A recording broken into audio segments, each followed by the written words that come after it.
Hola, ¿qué tal? Muy buenas tardes. Bienvenidos a la quinta y última jornada del Enlighted Virtual Edition 2020, la conferencia mundial más importante sobre educación, tecnología e innovación. ¡Qué semana, eh! Hemos respondido a cuestiones fundamentales, preguntas y retos, pero todavía tenemos más. Ayer analizábamos la actualidad, el futuro y los desafíos de la educación superior y hoy terminaremos nuestro viaje adentrándonos en el mundo de los emprendedores y la edtech. ¿Son las startups las verdaderas ganadoras de esta crisis? ¿Qué caminos se abren ante nosotros tras el coronavirus? ¿Son tiempos para emprender en educación? Esto es Enlighted 2020. Son las 4 de la tarde. En apenas 4 días que hemos estado aquí, hemos asistido a una verdadera celebración del conocimiento. Hemos tenido la oportunidad de escuchar a los mejores, pero aún no hemos terminado. Hoy hemos llegado al último capítulo de esta edición y lo hacemos con sabios, con personas brillantes, con los que más saben. Y además celebramos los Enlighted Awards, unos premios para las mejores startups del mundo en materia de educación, de innovación y de tech. Y todavía hay más, porque para clausurar este Enlighted 2020 tendremos con nosotros al Premio Princesa de Asturias 2019 de Cooperación Internacional, Salman Khan. Pero vamos a ir paso por paso. Primero tenemos una importante cita con los emprendedores y la edtech. Hablar de ganadores y perdedores siempre es delicado, pero en el caso de las startups y la edtech podríamos decir que la cosa cambia, porque si este tipo de empresas ligadas a la innovación salen victoriosas de la crisis, ganamos todos. Y hay buenas noticias. Desde los inicios de la pandemia se han puesto en marcha multitud de proyectos con beneficio social. Empresas que piensan en ayudar a los demás, pero no como una estrategia para reorientar su negocio, sino como una oportunidad de marcar la diferencia. ¿Y cómo lo hacen? Pues esa es la pregunta. Y para responder a esa pregunta y a muchas otras preguntas, hoy nos acompañarán algunos de los emprendedores más importantes del mundo, responsables de las principales plataformas educativas del planeta. Llevan liderando prácticamente desde sus orígenes una corriente que marca el futuro de cada vez más personas, la del emprendimiento y la edtech. Jeff Mayoncalda, nuestro primer invitado, pertenece a este grupo de pioneros. Es el director ejecutivo de Coursera, una compañía dedicada a transformar nuestra vida a través de la enseñanza. Y para hablar con él tenemos con nosotros a Lucía Figar, jefa de innovación corporativa de IE University. Jeff, Lucía, welcome to Enlighted 2020. Hello, Jeff. Thank you for taking part in Enlighted 2020. We know it's a little bit early in Mountain View, California, so your presence is highly appreciated by all of us. Please go ahead with your presentation, and maybe I can ask you a few questions later. That's wonderful. Thank you so much for having me. Thank you, Marta. I'm going to share my screen, and when I do, I think my camera will go off, but hopefully my screen will share.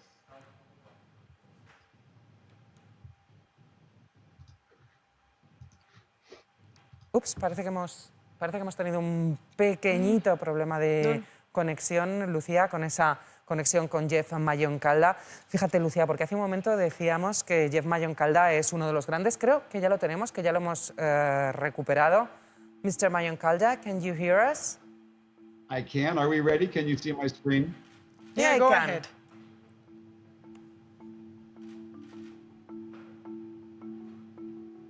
Please, go ahead. Can you see my screen? Great, thank you. It's a pleasure to be here. My name is Jeff Mayoncalda. I'm the CEO of Coursera, and I would love to talk about the transformation of digital education. And it's been a very challenging time, but it has been very rewarding to see how higher education has come together on the Coursera platform and on other platforms to help higher education rise to the challenge. Before I start, I want to tell you a little bit about Coursera. We see ourselves as a learning ecosystem. The company was started by 2 professors from Stanford, Daphne Kohler and Andrew Ng, and we see ourselves as really a platform that brings together learners and educators and institutions.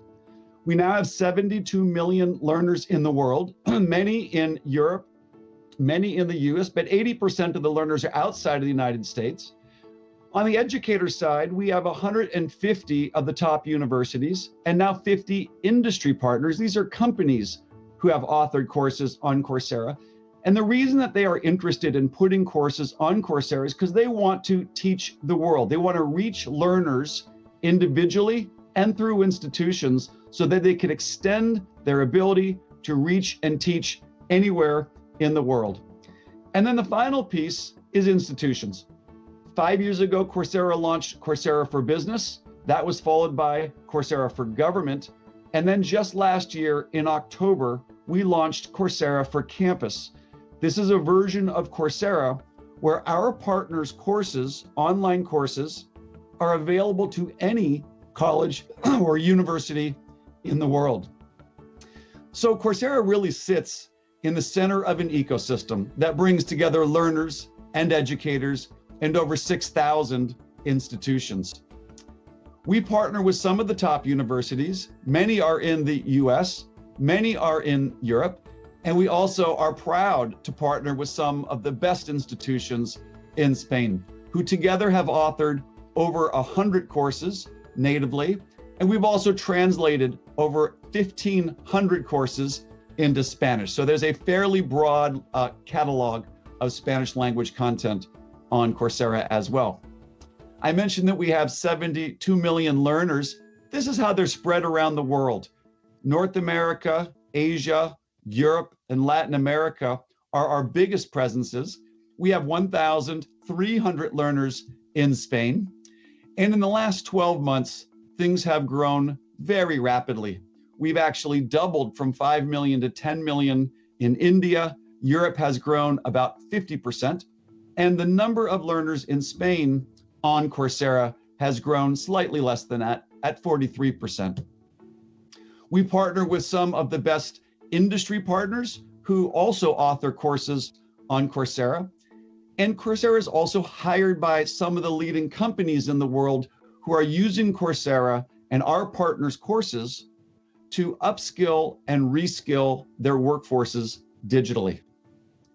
The catalog has been growing over the years. Since we started in 2012, the catalog has grown to over 4,500 courses, mostly in business and technology and data science. Business, technology, and data science, those are the three domains that most businesses are interested in using to upskill and reskill their employees. In January of 2019, we launched our health initiative. We now have, with our partners, over 500 healthcare courses and a couple of public health degrees on Coursera as well. In addition to courses, we have projects. I'll mention that in a second. And we have over 150,000 lectures from professors that are embedded inside of these courses. So really, there's over 150,000 unique lecture videos from some of the top professors and minds in the world. And the way that this content is put together on Coursera is stackable. So many people are familiar with open MOOCs. These are the open courses that people can take. There are over 4,500 courses our provider partners have put on. And you can take any of these lectures for free. If you want to get a certificate, that usually costs about $49. We also have series of courses, we call them specializations, that teach a skill in a bit more detail. We have professional certificates that largely come from our industry partners. And we now have more than 20 of our partners delivering fully accredited online master's degrees and bachelor's degrees on Coursera. These are not Coursera degrees. These are degrees from the University of Pennsylvania, HEC Business School in Paris, the University of Illinois, University of Michigan, and many others like Imperial College of London and University of London. They are fully delivered online, and when the student finishes, they get a diploma from the university itself.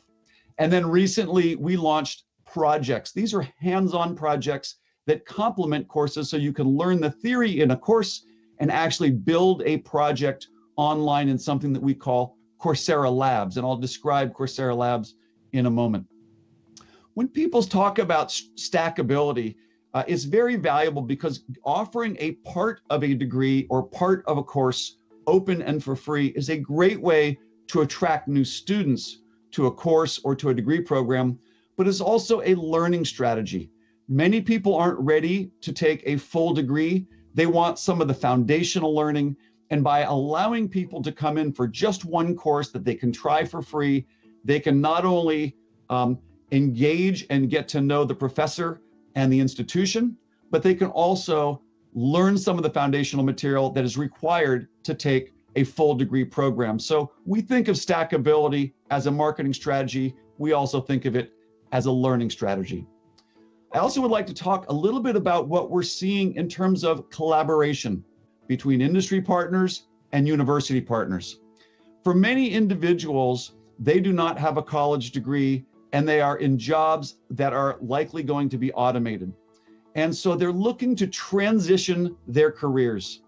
We've been working with a number of industry partners to build professional certificates for entry-level jobs that do not require a college degree and do not require any background in the field. The first professional certificate that we launched was with Google in January of 2018. It teaches somebody online who has no college degree or any background in computers the skills that it takes to be an IT support professional. There are many, many open IT support jobs. These are digital jobs with good careers and good pay, and many people are looking to transition into IT jobs. This 5-course series is designed to be delivered entirely online for people with no college degree. Since we launched with Google in 2018, we have had over 320,000 enrollments into the Google IT certificate. Over 60% of the students do not have a college degree. About 60% identify as Black, Latino, female, or veteran, and almost half of them report earning less than $30,000 a year. So it's a very low-cost, affordable on-ramp to IT skills. Now, many people might say, learners need additional help. Not all learners can learn entirely online. That's why we partner with what we call workforce partners. In the US, one of the biggest institutions who provides hands-on, face-to-face coaching, mentoring, and learning support is Goodwill. We also work with Merit America. We also work with more than 100 community colleges where a student taking the Google IT support certificate can go to a classroom and talk to a teacher who will help them through the IT support online certificate. So face-to-face support is available through nonprofit partners for learners who need that kind of support. Now, once someone finishes the IT support certificate, we've worked with Google to create hiring partnerships with many large companies who are looking to hire people in IT. These include Intel, H&R Block, Walmart, Bank of America, and others. And they will interview graduates of the Google IT support certificate because many companies are looking to hire people who don't have college degrees and don't have a background in the field. So one pathway from the Google IT support certificate is a career pathway to a job, but there's also a pathway to a degree. We've had our partners at University of London and our partners at Northeastern University and our partners at University of North Texas decide to extend academic credit towards a bachelor's degree in computer science for anyone who finishes the Google IT support certificate. And what we see is many students finishing the professional certificate, getting a job in IT, and then beginning an online bachelor's degree where they're already employed in a decent paying job. We launched the Google IT support certificate in January of 2018. We are now live with 3 certificates from IBM for entry-level data science, entry-level cybersecurity analyst, and entry-level data analyst with Python. These are all no college degree, no background in the field for entry-level roles.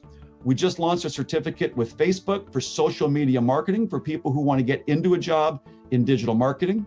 We just launched a professional certificate with Salesforce for people who would like to transition their career into a sales job.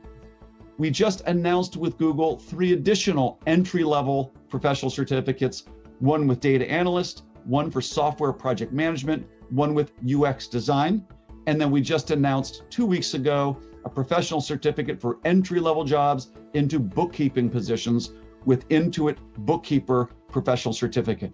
So industry players are coming in to help educate people. It provides a path to a job. It provides a path to an online degree. And we think it'll be a wonderful on-ramp to economic opportunity. I'll briefly talk about Coursera Labs. This is where students in a browser can do hands-on projects using real-world tools like Photoshop or Salesforce or R or Tableau or Google Sheets or HTML. They can build hands-on projects and they can show to their employer that they know how to use the software tools to do a job. What's neat about Coursera Labs is you don't have to download any software, you don't have to install or configure any software, you don't have to download any data sets. On the right side of your browser, you see the instructor's screen. It could be recorded or live. On the left side is your own private workspace identical to the instructor's, where you can actually build a live project by following along with the instructors. This hands-on learning is a great complement to the more theoretical learning that we often see in universities.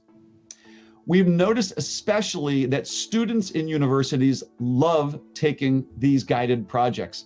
I think when they're looking at employability and they're thinking about interviewing for a job, being able to say, I know how to use that tool is a really wonderful part of the interview prep process.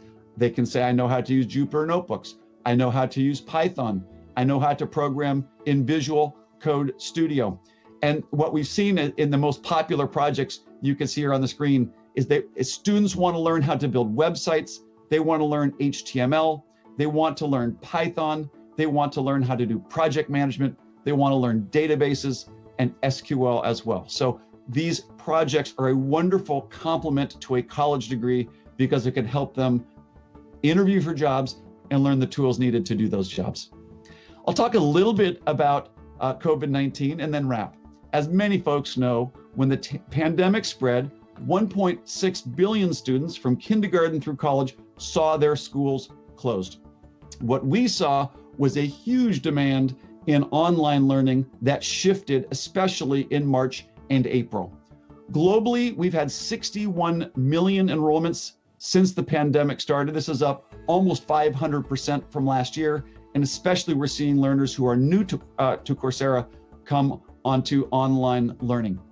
In Spain, we're also seeing dramatic growth. You can see in March and April, when the virus really started impacting Spain, we saw a large surge in online learning, 660,000 course enrollments, up 250% from the same time a year ago.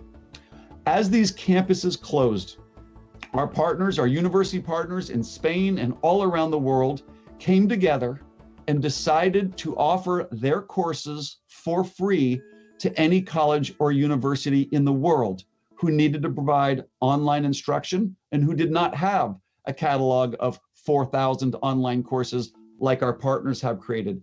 So we launched what we called the Campus Response Initiative. This is Coursera for Campus, free to any college or university in the world. It started on March 12th and it ran through September 30th. In February, there were 30 colleges using Coursera for Campus. Within 7 months, that number went from 30 to 3,700. Institutions all over the world, in the Americas, in Europe, the Middle East, and Africa, in India and Asia Pacific, universities and colleges embraced Coursera for Campus. It's all free. They had 2.5 million students in just 7 months. 2.5 million students took 22 million free courses from our university partners who made these courses available at no cost to the world's higher education system. Interestingly, 70% of these students access these courses not only online, but on a mobile device.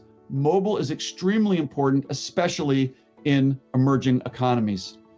What were the students taking? They were taking courses from University of Michigan in programming, over 500,000 course enrollments. They're taking courses in neural networks and deep learning and natural language processing. They're taking courses in writing professional emails. They're taking courses from Macquarie University in Australia on Excel for business. They're learning skills in bioinformatics, digital marketing, algorithms, graphic design, and many other cutting-edge skills for the jobs of tomorrow. I'll finish up here with some challenges for higher education, and then in a few minutes, we will be able to break for some Q&A. When we look around the world, as I mentioned, we have 150 of the top universities in the world. We now have almost 4,000 other universities using Coursera for Campus. Here's what we're seeing. We're seeing a dramatic focus from students and from schools on employability. In a post-COVID world, well, it's not quite yet post-COVID, but in a re-emerging COVID world, individual students are really looking for job-relevant education. They want that college degree that says I was accepted and I've completed a rigorous 4-year program. And they also want skills that will make them job ready. Universities are looking at how to lower the cost of delivering education. Online and delivering online courses for credit has turned out to be a great way for universities to reduce cost. Universities, especially in India and Latin America, are trying to figure out how to serve more students without building more buildings or hiring more professors. And the scale of online learning is very effective in growing the capacity of a university. Interestingly, many universities, when they started with Coursera for Campus, did not start by offering courses for their students. They started by offering courses to their faculty. Most faculty in the world before March had never done online learning. A great way to learn how to teach online is to look at some of the best schools who have done this online learning for the last 8 years. And so we had many faculty development programs being delivered using our Coursera for Campus program. And then finally, many universities want to be on the cutting edge of online hands-on projects, online degrees, and Coursera has been a way to do that. So what we're seeing now in terms of what universities are looking for from Coursera, they're looking for academic integrity to make sure that they can not only assess the knowledge of their students, but make sure that there's no cheating, there's no plagiarism, and that the person who's taking the test really is who they think it should be. And so we've added plagiarism detection, the ability to write private exams that are not on the internet using question banks, and having basic ability for professors to monitor the academic integrity of their assessments. We're making it easier for professors to look at their courses that they're teaching on campus and map it to our partners' courses, which are on Coursera. Many universities want to license content from our partners on Coursera, and they also want to build their own content that they can deliver to their students. So private authoring is another major capability that will allow any university to author courses for free and deliver them to their students online on Coursera for free. We also have just announced at the Zoom Global Conference direct imports from Zoom into Coursera. So any professor who's lecturing on Zoom can click a button, they can start recording to Coursera, and when their lecture is over, it's immediately available on Coursera and it's available on the mobile app. We see a lot of interest from students in student employability and the ability to not only take courses from our partners and build projects on Coursera, but to measure their skills and benchmark a student's skills against someone who has that job from our Coursera for Business customer base. So helping students know what skills do I need and at what level of proficiency to be employable at graduation is a big part of what our colleges and universities are looking for. And then mobile learning, as I mentioned, is important, not only while you're connected, but the ability to download courses and take courses offline when you have intermittent connectivity, and even in some areas of the world, intermittent power, where you actually have to use a battery-based device in order to do your learning. So in summary, COVID-19 has been a great tragedy, but as the Secretary General of the United Nations has said, it is an opportunity with technology, online learning, and remote working to potentially build a more equal world where there's better access not only to learning opportunity, but also to economic opportunity. And with that, I'm happy to take some questions. Thank you.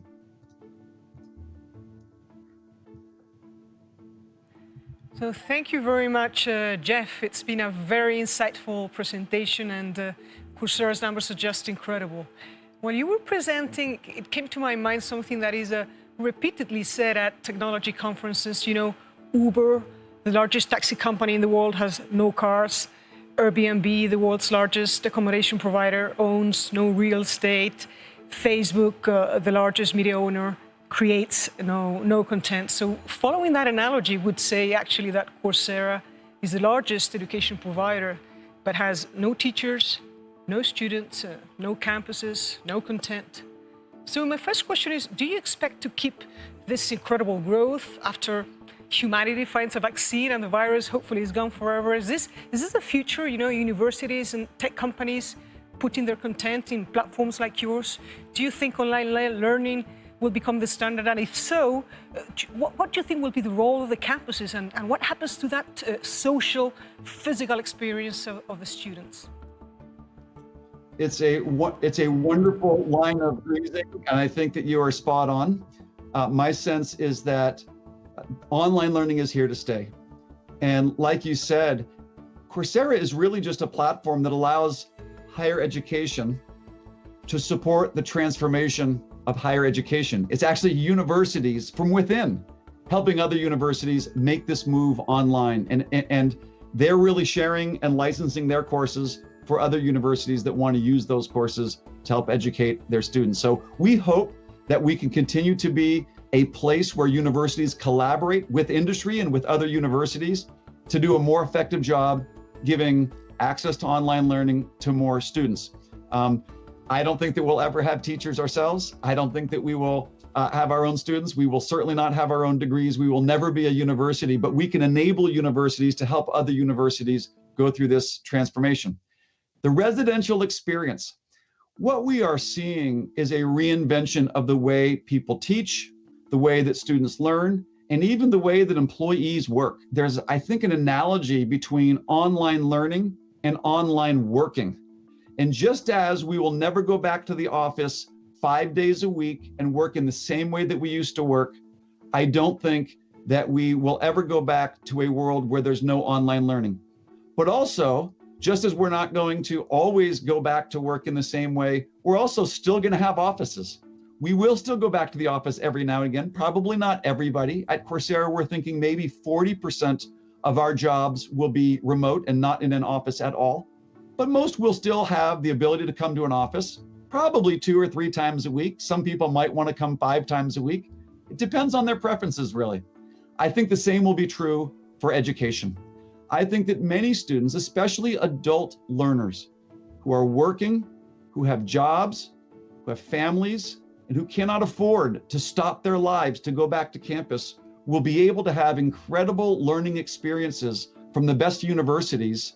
And it'll be more of a lifelong relationship that happens throughout my working career. So instead of only going to campus for 4 years and then being finished with my university, I think universities will create lifelong relationships with students that will happen on campus for many students and exist and extend for the full life of someone's working career and hopefully beyond.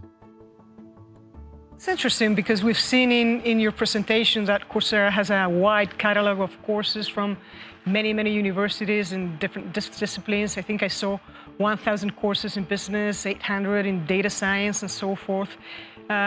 So do you think that students navigating your platform will be interested in enrolling courses from, let's say, smaller institutions when they find right beside a very similar course from a bigger university with a better brand or better ranked, especially if, as you have explained, if that short course can be used later to access an elite university campus or a longer program? Should they feel threatened? I don't think that they should feel threatened necessarily. I would feel if I were a university, I would be concerned if I did not have an ability to deliver online learning. Whether you author your own courses, whether you license courses on Coursera or edX or someplace else, every university needs to have a competency in delivering online learning. They can certainly have residential education programs, and I think many universities will still find that many students come for a residential experience. That will be very important for many students who want to experience that residential education for the 4 years of their life between being a young adult and entering the workforce. But any university that is not building the capacity to teach online and to author courses online, I think is falling behind. How's the competition and the competitive landscape going to settle out? I think what's going to happen is that universities will really have to spend more time thinking about what do we offer that is particularly valuable? What discipline, what experience, what professors, what research, what relationships with other institutions like employers or nonprofits or government agencies, what experience and what knowledge can we give to students that's unique?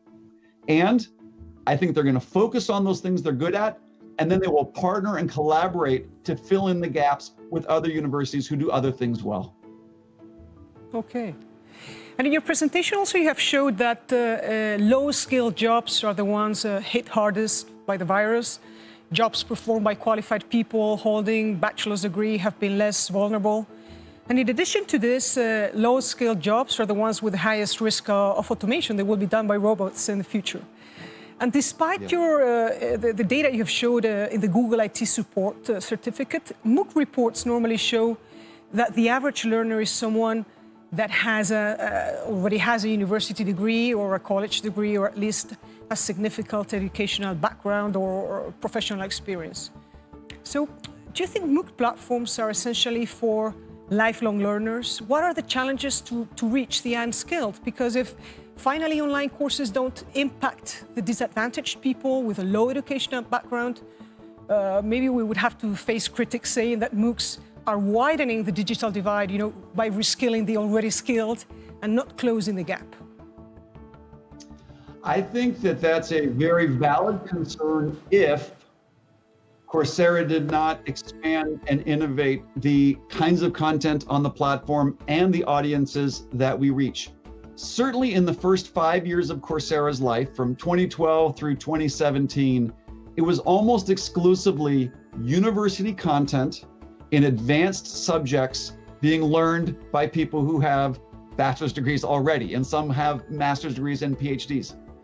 But what's happened in the last 3 years or so is we've really, by bringing on some of these industry partners, focusing on building not just content, but credentials, certificates, professional programs with employment opportunities, and then delivering that to workplaces, to government workforce development agencies, and onto campuses as well. We are now reaching populations who don't have college degrees in ways that we were not reaching them 3 years ago. A major part of this is what we called the Workforce Recovery Initiative, where, like we offered Coursera for Campus free to any university, we in April started offering Coursera for Government free to any government to help unemployed people reskill for new jobs.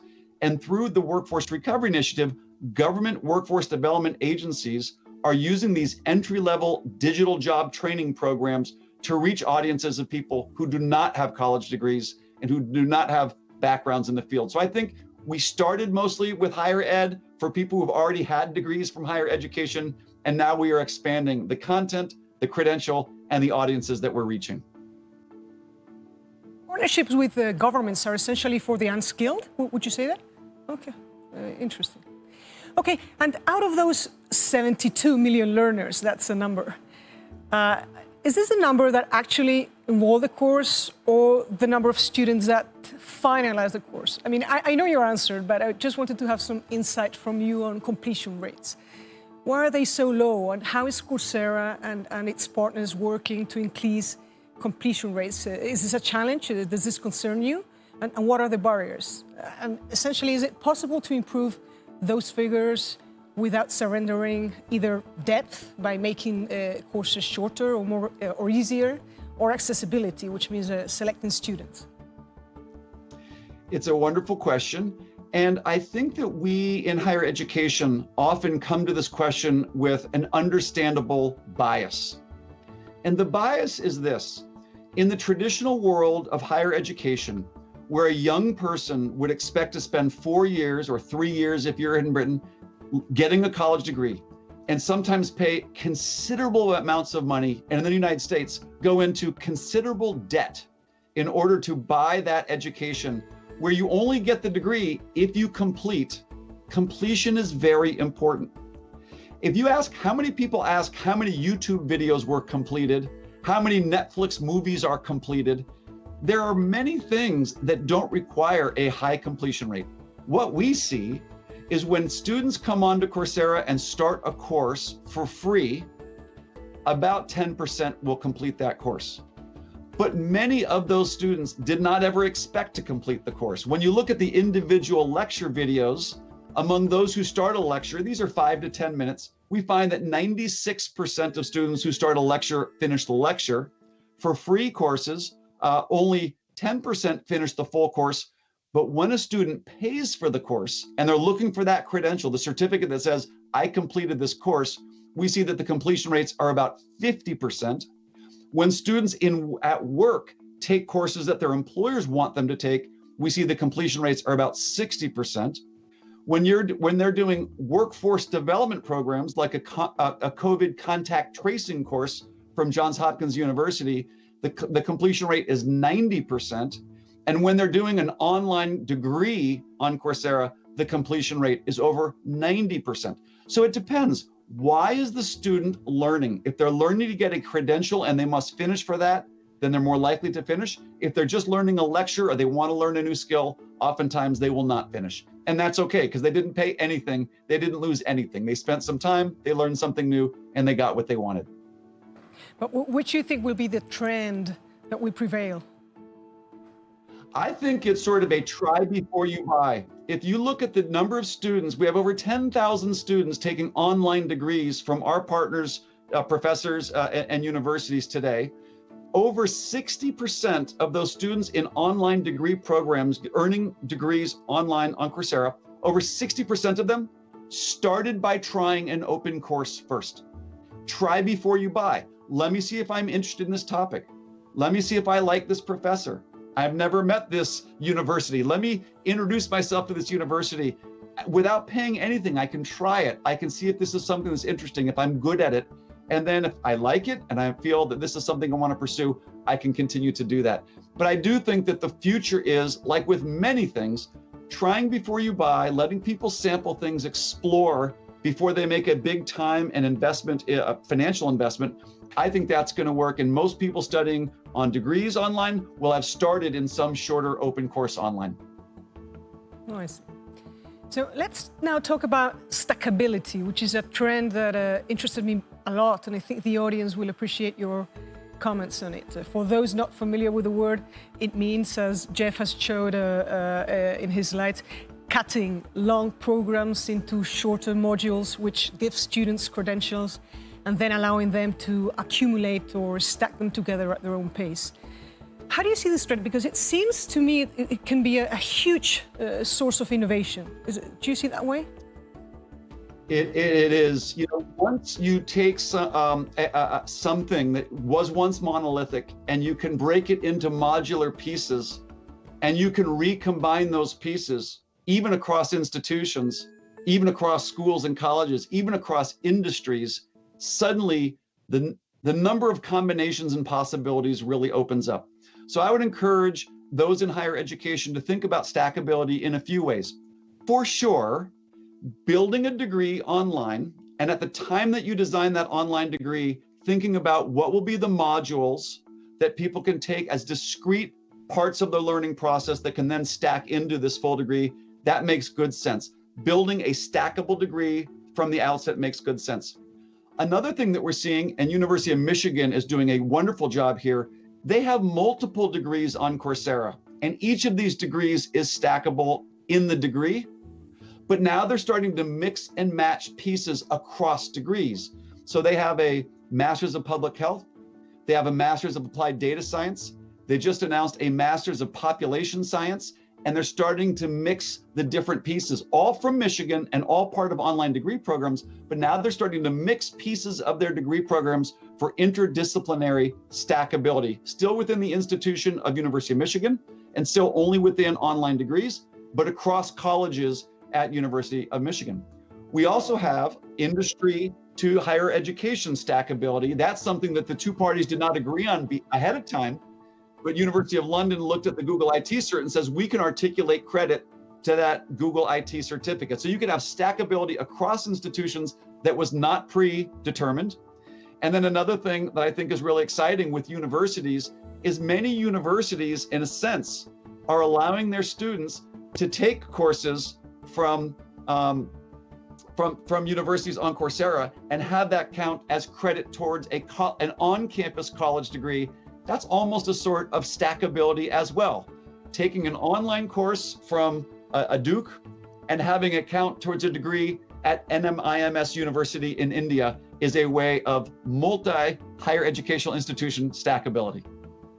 So you expect actually students, let's say, mixing programs and certificates or modules, you know, from one university with another and with industry, tech companies like you cited, and also offline and online? Is this going to be actually the you know, what the future is about? Absolutely. We now have almost 4,000 colleges and universities around the world using our partners' courses as part of their on-campus program, which has now been moved online. Well more than half, I want to say about 75% of those universities, especially in India and Latin America, are actually offering credit towards their degree for students who finish courses on Coursera. It's not up to the student whether it's stackable. It's up to the institution whether it's stackable. Since the institution determines what counts as stackable credit towards the degree that we confer to our students, they will decide what they award credit for or not. So I think the idea that students will actually piece together different modules for credit, that's probably not going to happen. The higher education institutions still will own the integrity of their credential, of their degree. They will determine for what type of learning and credentials they will articulate credit, and the institution will be the ones who design and control stackability. Yeah, this is very interesting. Now let me change. You have, I'm not going to ask you what is the valuation of Coursera, but you have way past a unicorn valuation. What is the core competence of Coursera today? I'm sure it's not the same as 10 years ago. But regarding technology, I would like to know, what are the most important challenges for you right now? Is it data analytics or learning analytics? Is it technologies for student authentication? Maybe incorporating technologies like gaming, virtual reality, augmented reality, more collaborative tools in regards of the retention and engagement of students? What are your tech challenges of a platform like yours? Well, there's what are our challenges and core competencies, and then also what are the technology challenges and core competencies. Let me start with the broader question of what does Coursera need to do well in order for us to continue to serve students and our partners. It really is a continuation of what started with Andrew and Daphne. They were both computer scientists at Stanford when they launched Coursera in 2012. The core competence was really two things. One is being very good instructors who can create online instruction that students around the world wanted. And the second was building an online learning experience so that students who took those courses can master the knowledge and the skills needed to complete the courses. And to a large degree, that's still what this is about. We need to continue to provide better tools for our partners to author high quality content that's available on the platform. We need to continue to expand the ways that students can learn. And a lot of that is mobile, a lot of that's offline. We've been making a lot of investments in Coursera Labs. We believe that hands-on learning, the application of that knowledge that universities are so good at teaching, to be applied using job-relevant tools, software tools with data sets, especially in a world of digital transformation and cloud computing. Applying skills with real-world tools is very important. We're spending an awful lot of time and money building Coursera Labs, both for students in university as well as working professionals. And then a third thing that we are really focused on, it's kind of basic, but we're trying to really extend the reach for our partners. Our university partners want to reach students all around the world. They want to reach learners in the workplace as well. So growing our reach, helping our partners take their professors, their content and their credentials and reach every corner of the world is a major part of what we're focused on as well. You've said in your presentation also that COVID has accelerated change in universities. You have explained it very beautifully with all the icons. And one of those challenges, if not most, is student employability. That means delivering job-relevant skills to improve employability. I honestly think IE University is very good at that. We are very close to market and employers. We're quite fast in design and structuring courses with relevant hard and soft skills. But generally speaking, in the world, or maybe in the US, you know that system very well. Why do you think universities are not filling that skills gap? You have named a few digital, let's say, profiles, marketing, digital marketing, blockchain, coding, graphic design. Do you think the transition to online learning or the digitization will actually spur universities to improve their courses, alignment to the labor market? Or because you see all these tech skills, it's always tech companies that I mean, do they have to be the only providers, or is it because they're, you know, the fast changing market environment, you know, gives them an advantage in that sense? I think that the fast-changing environment is the root cause of why it's so hard to keep up with employers' needs. Depending on where you go in the world, some employers will say that the college graduates of certain universities are sort of well-trained for their jobs. Others will say, you know, not as well-trained. I believe, and you know, so I went to college and I was an English major and I double majored in English and quantitative economics. I loved the liberal arts. I love humanities. I also know that learning how to use computers and program computers and learning statistics is also very important. My sense is that what universities are very, very good at, distinctively good at, is pushing the boundaries of human knowledge, being pioneers in research, knowledge, theory, concepts, frameworks. These things are durable. These things are transferable. In a world that's rapidly changing, knowing how a certain system works can very well be the key to solving a problem in a different domain. And so I personally think it's really important that universities continue to be on the cutting edge of research and focused more on knowledge. I think what's beautiful about where we're heading is that through collaboration, universities can continue to do what they do well, which is that deep, durable knowledge that's not specific to one technology tool or another technology tool. Let industry do the tools training.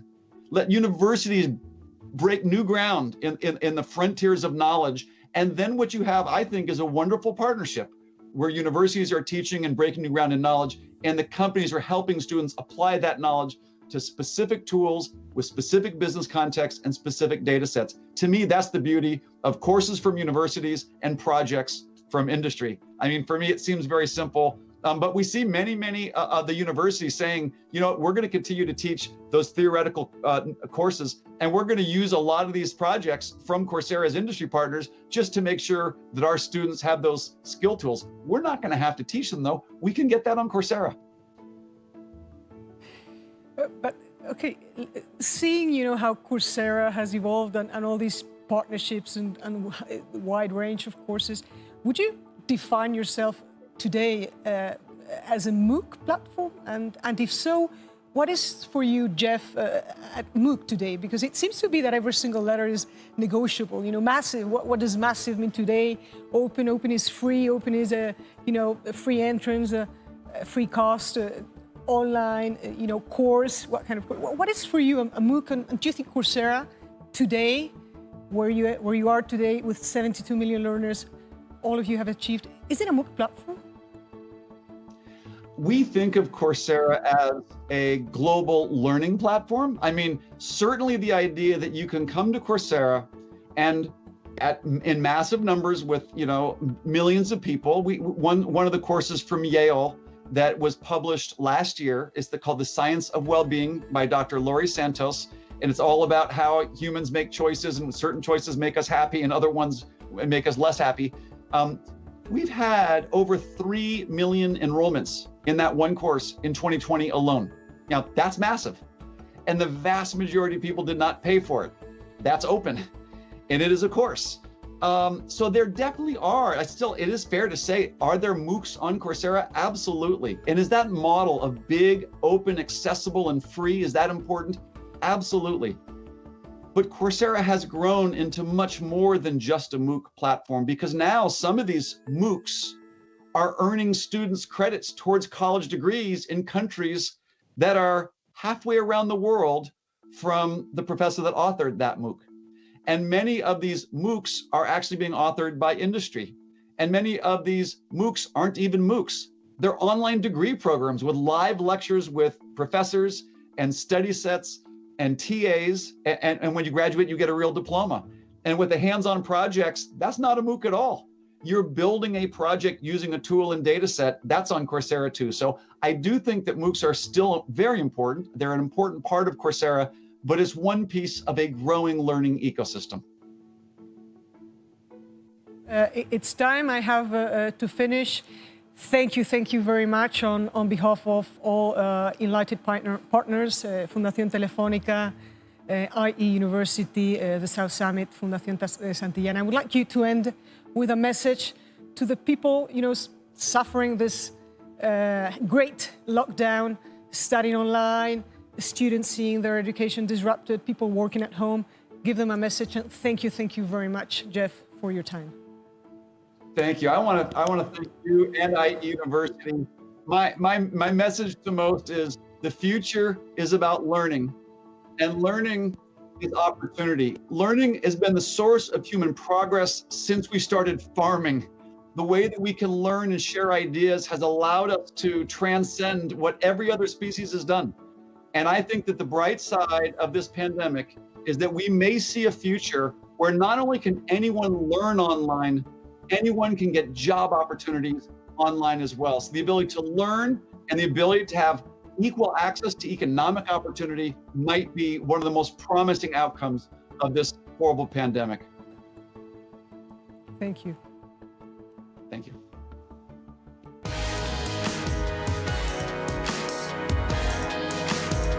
Thank you so much, Jeff. It's been great to know more about online learning and its many possibilities. I think that your contributions have solved some of our doubts. Classrooms are definitely changing. Blackboards and chalk are but a memory. We are facing an era where digital transformation is not the only revolution. EdTech is a turning point that can change everything. But what is the purpose of educational technology? Our next speakers have major roles in some of the most relevant EdTech companies. There is no higher authority here to talk about this topic. To moderate this debate, we have Miguel Arias here with us. He is the Director of Telefónica Global Entrepreneurship. Welcome, Miguel.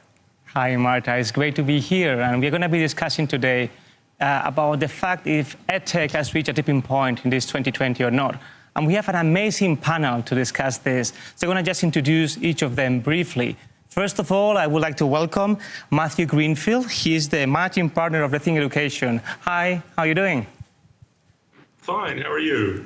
I'm great. From Brazil, representing the NGO sector, we have got Dennis Misne. I hope I said this right. Dennis, he's the co-founder of and CEO, of Lehman Foundation. Hi, Dennis. Hi, pleasure to be here. Wonderful. And representing a bit the corporate and investor world at once, from the UK, we've got Charles McIntyre, co-founder of edtech. Hello, Charles. Hi, nice to see you, and it's a real pleasure to be with you here today. Wonderful. And to start with, I think we can all agree that edtech has received tremendous amount of funding over the last years. So many rounds, more than $10 billion raised lately. We can see that EdTech is becoming mainstream. Everybody's talking about this. And we have also seen this tremendous change in behavioral patterns through the pandemic, right? I mean, we have seen so much more usage of online tools over the last years. I think it was Lenin that said that there are decades where nothing happens and weeks where decades happened. And we saw this happening over the last months. So my first question would be, I think, first for you, Charles, this is for Matthew. I mean, what do you think are the biggest changes that you saw over the last months? So when my firm started back in 2012, the dominant assumption of most venture capitalists was that we were going to use robots to replace human teachers, and that students would sit in front of screens and learn things by watching videos and responding to quizzes. And now we've had a massive experiment with, conservatively, at least 2 billion people participating in human conversation, the component of education that Charles described earlier, that involves people talking to each other and human empathy and human habits and values. And in a strange way, that has caught much of the edtech industry flat-footed because so many people had bet on the robot hypothesis. So the online program managers, for example, the industry that helps universities to go online and build successful online programs, build largely asynchronous programs where students work in isolation and did not see each other's faces and hear each other's voices for the most part.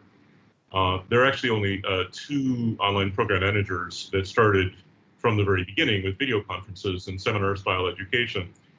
Both of them were started by one man, Von Katzman, and I happen to have been lucky enough to invest in both. I happen also not to have invested in Coursera and Udacity, which have done pretty well with the robot hypothesis, but I think people are questioning that hypothesis now. Yeah, absolutely. And I mean, we've seen all this tremendous change, but I think the question is, will this change last after the pandemic is over, or will everybody rush back to the proper habits they had before? I mean, will we rush back to the physical school? So what do you think, Dennis? Is this lasting, or is this going to just be a fate? I think there are some things that change that will last. One is what I call the psychological barriers for teachers to adopt technology. So some of these psychological barriers was this old idea, maybe with a mindset of the 80s or 90s, that technology was such a hard thing to use, that teachers would be, the students would outsmart teachers in the use of technology. And I think what we're seeing in the pandemic is that using Zoom, using other kinds of video conferencing tools, using WhatsApp to mobilize your students is not that hard, right? And actually teachers use that on their regular basis. You're able to use Google Drive or any other kind of collaboration software. So I think that psychological barrier has been removed. And we see this in data in Brazil. Over 79% of teachers in a survey that was recently conducted say they're comfortable about using technology now. And this used to be around 40% before the pandemic. So this is a major behavioral change from someone who really determines the use of technology. What won't keep happening, I think, after the pandemic is this idea of online classes, very passive methods of learning. I think when it's too passive, it's really disengaging. And we're seeing that after 2 or 3 months of online learning at massive scale around the world, students are getting disengaged, they are not participating anymore, they want to drop out. We're seeing this very clearly. So what makes a difference is if we can combine the openness to technology, bring this to be a more interactive, encourage active learning, encourage student personalization of learning. I think if we can do this, it will be transformational. Wonderful. And you mentioned, Dennis, all these teachers adapting to all these new tools. And there are so many tools. There's an app almost for everything right now. So an app for content management, an app for tests, another tool for grading.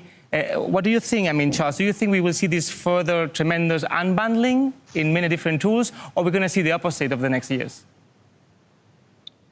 So I think these things go in stages.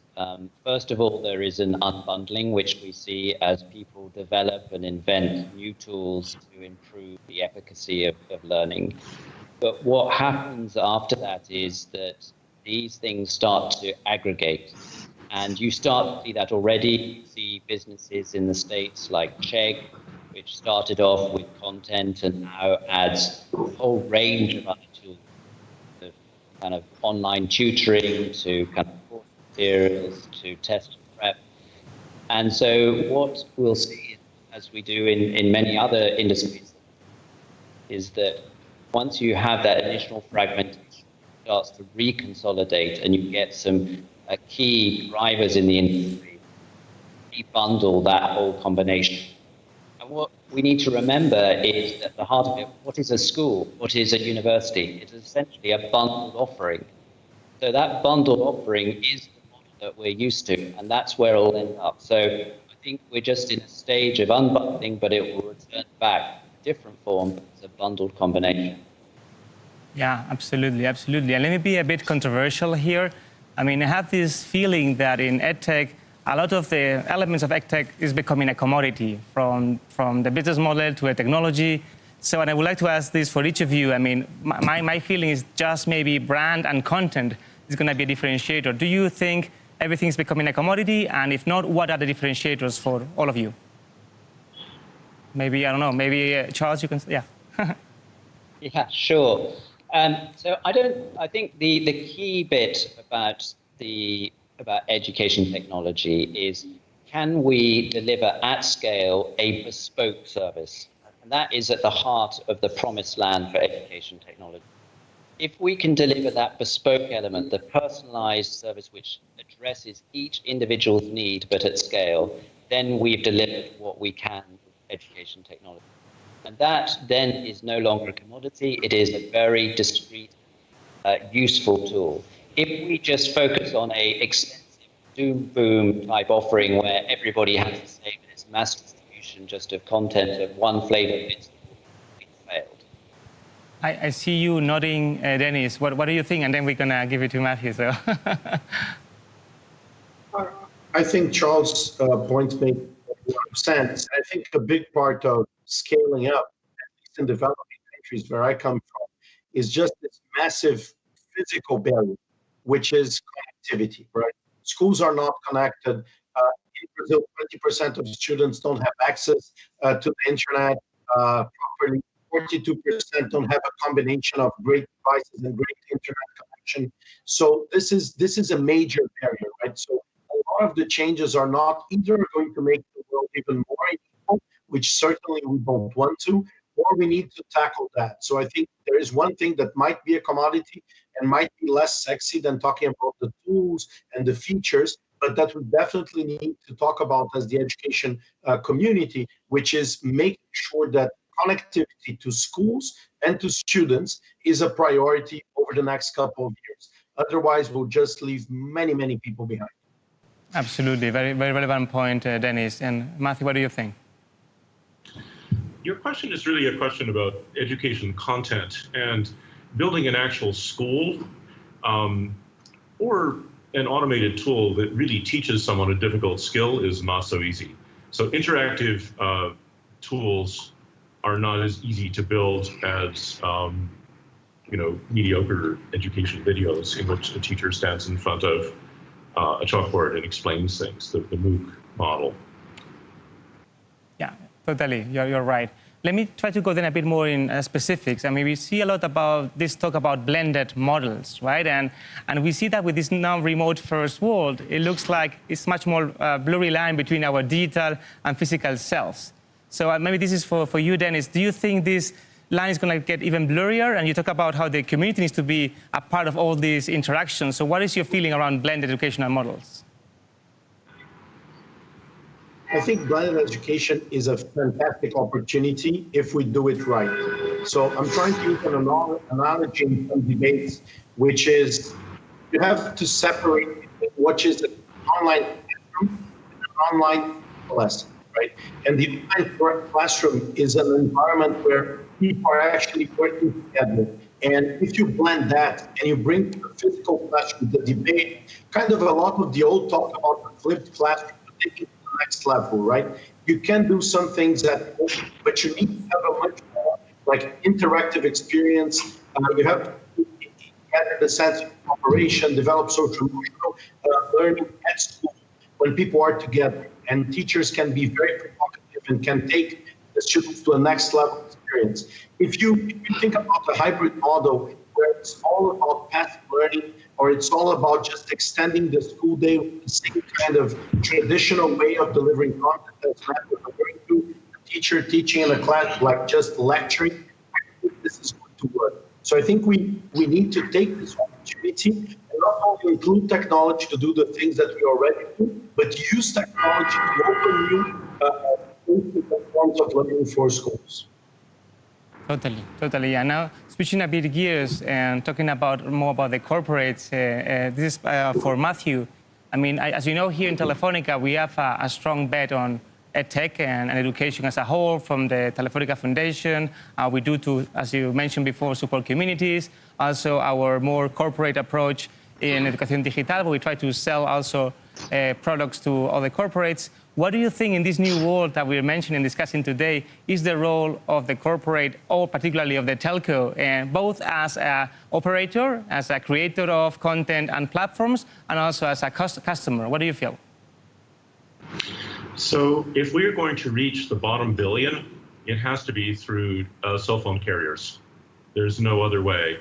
And we need business models that are probably supported by philanthropy or by advertising. We need, in particular, some sort of delightful and addictive game that teaches people to read without a teacher being involved. I don't know if teachers will love that, but yeah.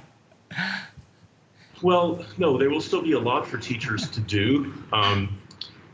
Right now, so Charles alluded earlier to the idea of technology that can emulate a human tutor. And right now we're very far from that.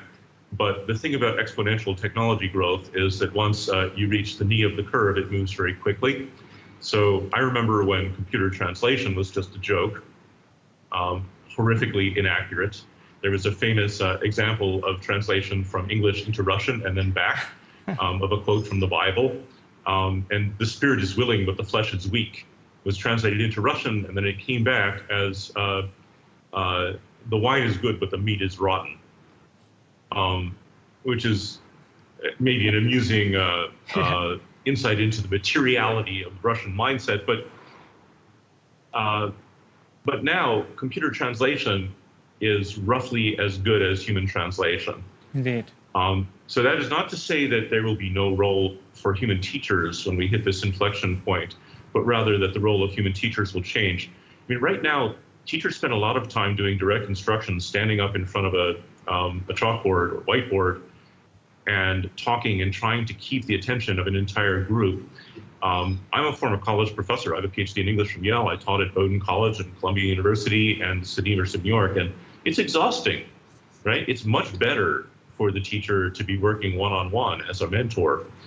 And by the way, I don't know about the ratios in Spain, but in the US, there is one guidance counselor in K-12 schools for every 500 students. So there is no way for that guidance counselor to be giving people advice about their life plan, about how the academic work might connect to a career, especially not discovering a career that is connected to one's passions. So that's something that the teacher needs to be doing ultimately. There's no way to have an administrator do it. So the role of the teacher will change. Absolutely. I mean, I see that you foresee a better life for teachers in the future. I was sitting in some classes with my girls, which are in primary school during the pandemic, and it was totally insane. All these 20 kids just moving around, impossible to grab the attention. So, I mean, teachers and online teachers are real heroes. So I hope that you are certainly right. And actually before, I mean, Charles, we discussed a bit about the bundling and unbundling. And I have this feeling that when ecosystems mature, and edtech is certainly maturing, then we need to see how each of these pieces orbit around each other. And there are a few of the planets which are bigger, right? Like the bigger platforms, like the Coursera's of the world, and the rest of the Zooms maybe in the future. And the rest of the tools need to be connecting or interconnecting with each other. What is your feeling around this interdependency and interconnection between tools and platforms? So I think that the starting point to remember is that we're still at a very early stage in the development of kind of education technology. And if we look at other industries like the media industry, they are already 30–40% digitized, and the education market is probably about 4% digitized. So we're still, when we talk about maturing, we're talking still at the very early steps of that. Though COVID has accelerated that position, I think there is still a long way. I think the other key bit in terms of how this all fits together is that there is a big, difficult conversation around the impact of investment and money, and how does investment play? Because What the sad truth is that schools and universities are short on funding. And what happens, how this changes, is that what it connects all these is the funding is what drives this. So as we emerge from edtech, what we're seeing is the establishment of growing independent businesses join this together by being able to provide the funding and development capital to that agenda. It then is served back into consumer students and with the help of universities and schools. So why we have, for example, OCT, which provides online courses to higher education, is because they can access the capital to fund the development of that program, which the university can't do itself. So what interconnects in terms of answering the question, ultimately money sits behind it, and capital markets and investors move quicker than government and universities. That's what's going to drive the next stage of growth in education technology.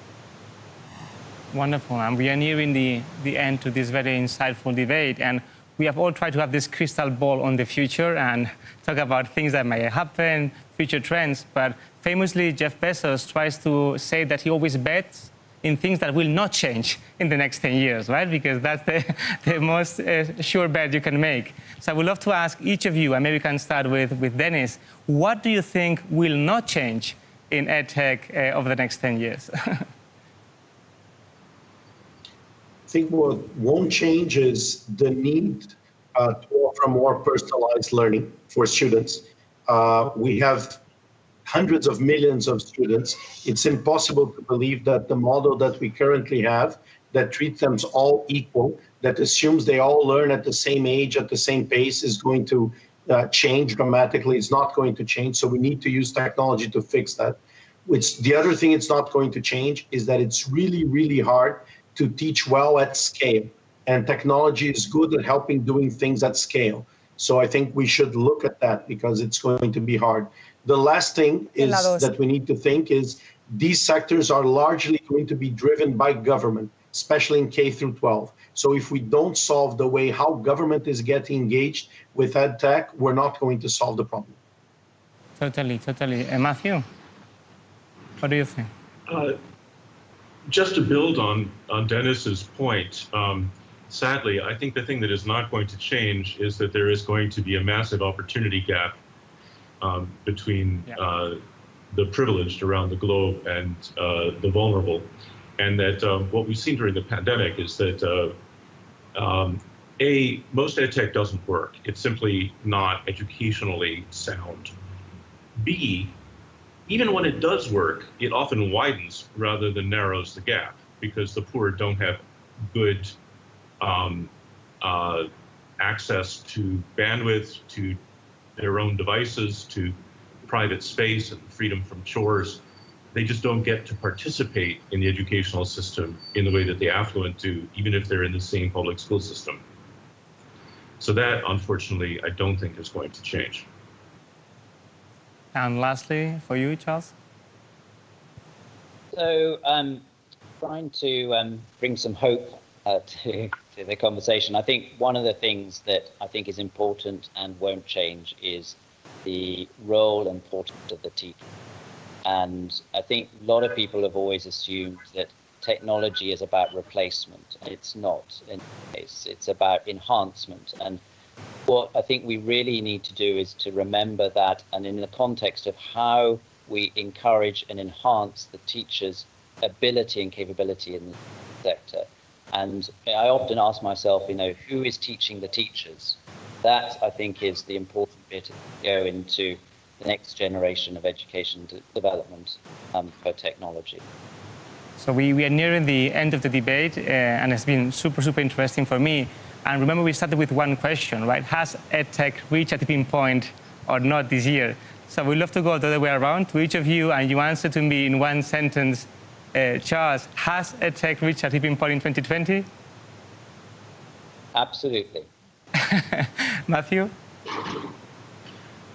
In terms of the belief that education can happen online, yes. It used to be considered a fringe or inadequate substitute, and now people understand that it's the optimal solution in the majority of cases. And Dennis? think we're in the beginning of the tipping point, and it's good to be here. So, I mean, we're going to have this other edition of Enlightened in 2030, in 10 years' time. So I hope that we are also invited to do a panel by then, and then we can see if we were right. We're going to just review this session that has been recorded, and we're going to see if we were right about what changed and what have not changed. But I would really, really like to heartfully thank you for the time we had together. I hope it was interesting for the audience. Thank you so much for your time. Thank you very much for including us. Thank you. Thank you. Thank you all for sharing such valuable information. It has been fascinating. Y ahora, cuando son las 5:15 de la tarde, ha llegado el momento que todos estábamos esperando, el momento de premiar a las mejores startups del mundo en materia de educación, tecnología e innovación. La verdad es que es un momento emocionante, y más en un año como este. Y creo que nadie mejor para expresar esa emoción, porque ella también está emocionada, que María Benjumea, fundadora y CEO de Spain Startup. María, por favor. Muchas gracias, Marta. A ti. Imposible mejor momento, imposible más emocionante, y sobre todo después de haber estado viviendo juntos estos 5 días apasionantes de Enlightened. Porque han sido 5 días llenas de reflexiones, llenas de formas en las cuales podemos ir abordando conversaciones, debates sobre cómo abordar la educación en estos días tan complejos y además tan rápidos en cómo evoluciona todo el mundo y cómo la innovación y cómo nos tenemos que adaptar a los tiempos es fundamental. Bueno, tengo que decirte, Marta, que es que este ejemplo de Enlightened es claramente esa puesta en escena de esa adaptación permanente. Pero como nosotros somos el socio South Summit, el socio que realmente lo que conectamos es a todas las startups, porque es la pura innovación tan necesaria para toda la transformación de la sociedad y sobre todo para conectar lo que son los actores tradicionales, las empresas, con la savia que es la innovación que viene de las startups y la gasolina de los inversores. Creemos que en este sector, que es el sector de la educación, lo que hay es un montón de oportunidades.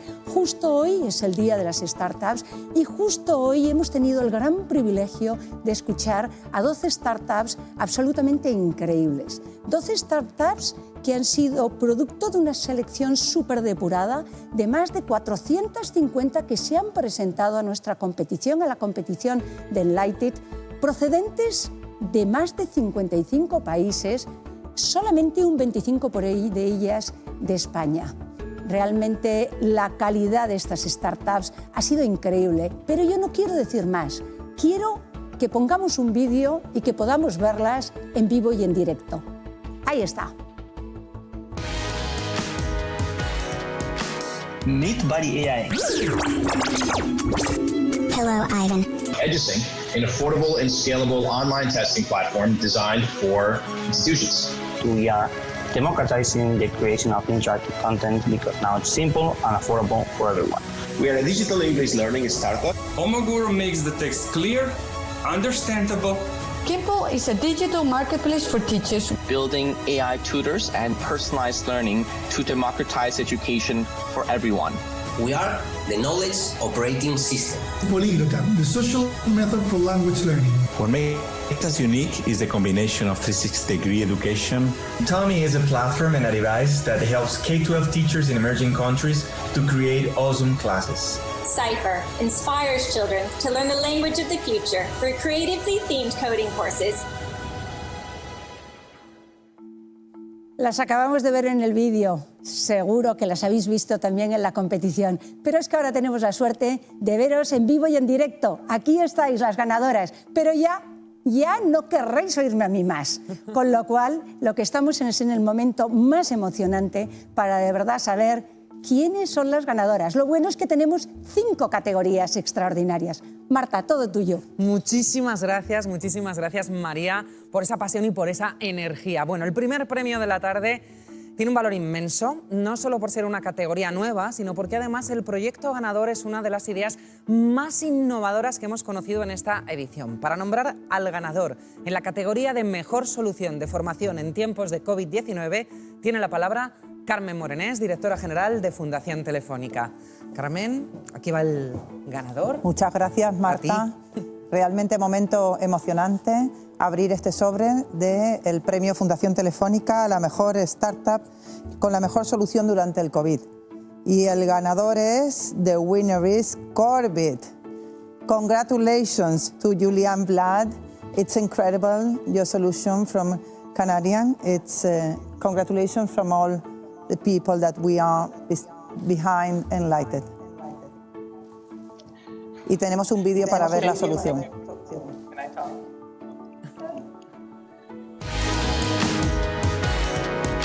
Orbit.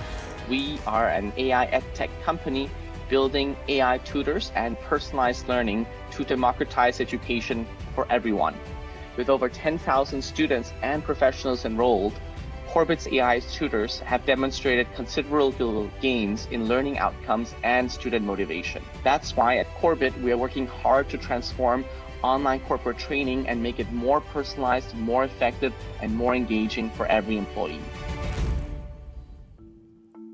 Qué emoción, la verdad. Bueno, vamos a ver ahora, a conocer al ganador de la categoría Startup más escalable. Pero antes de entregar el premio, quiero recalcar, porque esto es muy importante, que todos los finalistas tienen un futuro más que prometedor por delante. Vuestro trabajo no solo aporta soluciones a la sociedad, sino que también nos inspira a muchos, bueno, nos inspira a todos. Quiero ceder la palabra a Andrés Saborido, manager global de Guaira. Y no solo te cedo la palabra, sino que te doy el sobre con el ganador. Y el premio de Guaira para la startup más escalable es para Genially. Felicitaciones, Alberto, por todo lo que están haciendo, por esos 7 millones de usuarios, más de 20% crecimiento mes a mes. Y si para un inversor es importante la escalabilidad en el ámbito de la educación, mucho más, porque significa que están llegando a más estudiantes, a más profesores. Felicitaciones. Un vídeo, por favor.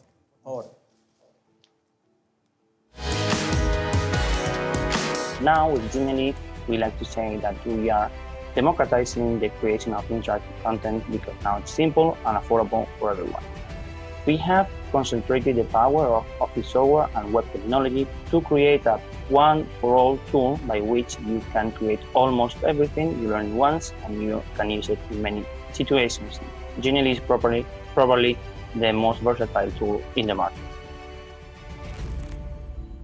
Pues enhorabuena de corazón. Los proyectos finalistas de la siguiente categoría son también impresionantes. La verdad es que la originalidad y la innovación de los candidatos a mejor startup en educación superior se lo han puesto muy pero que muy difícil al jurado. Pero ya tenemos un ganador, así que le cedo la palabra a Geoffroy Gerard, director general de AI Foundation. Geoffroy. Muchas gracias. Y el ganador de University a la startup de educación superior es EduSync. Congratulations, Sean and all the team. Really great to see you guys winning, and dentro video.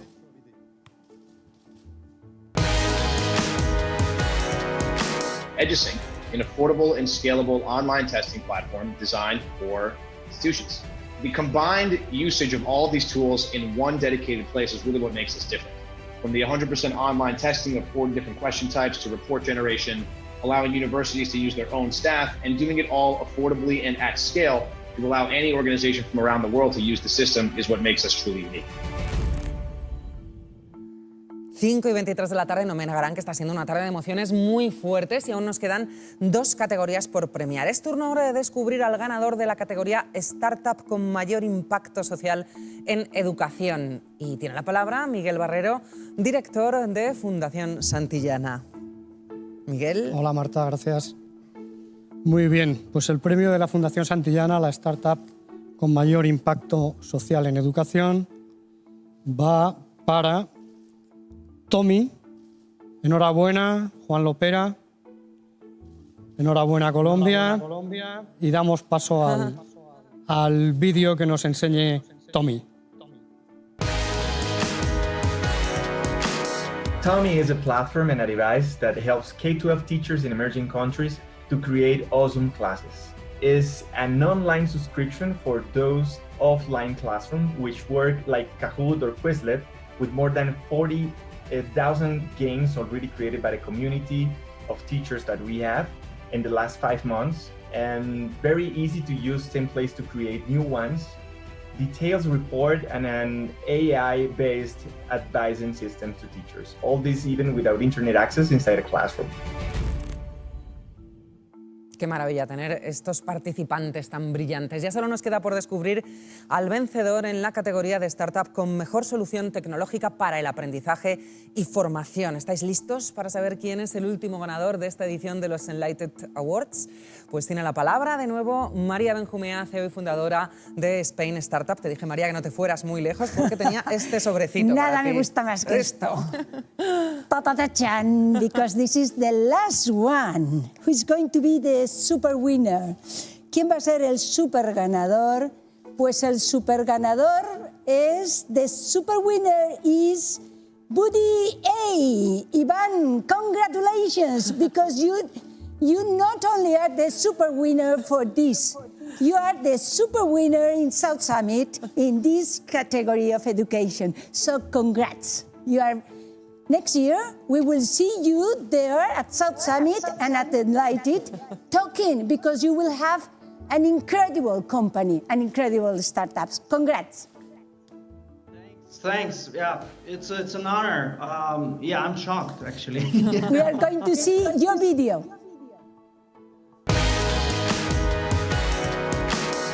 So enter Buddy AI.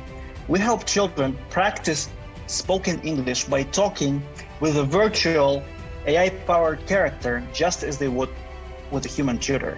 We help children learn speaking vocabulary, improve pronunciation, and even practice real-life dialogues.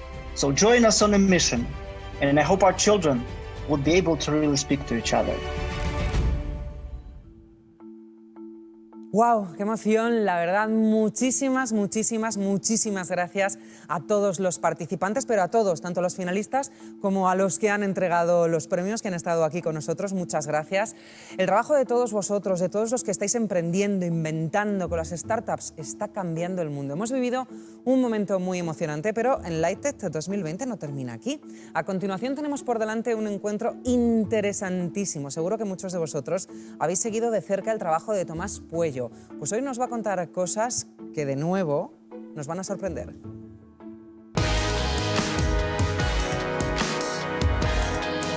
Awareness contributor recently became a worldwide sensation. One day you wake up, you write an article on the internet, and you find out it has been shared by millions.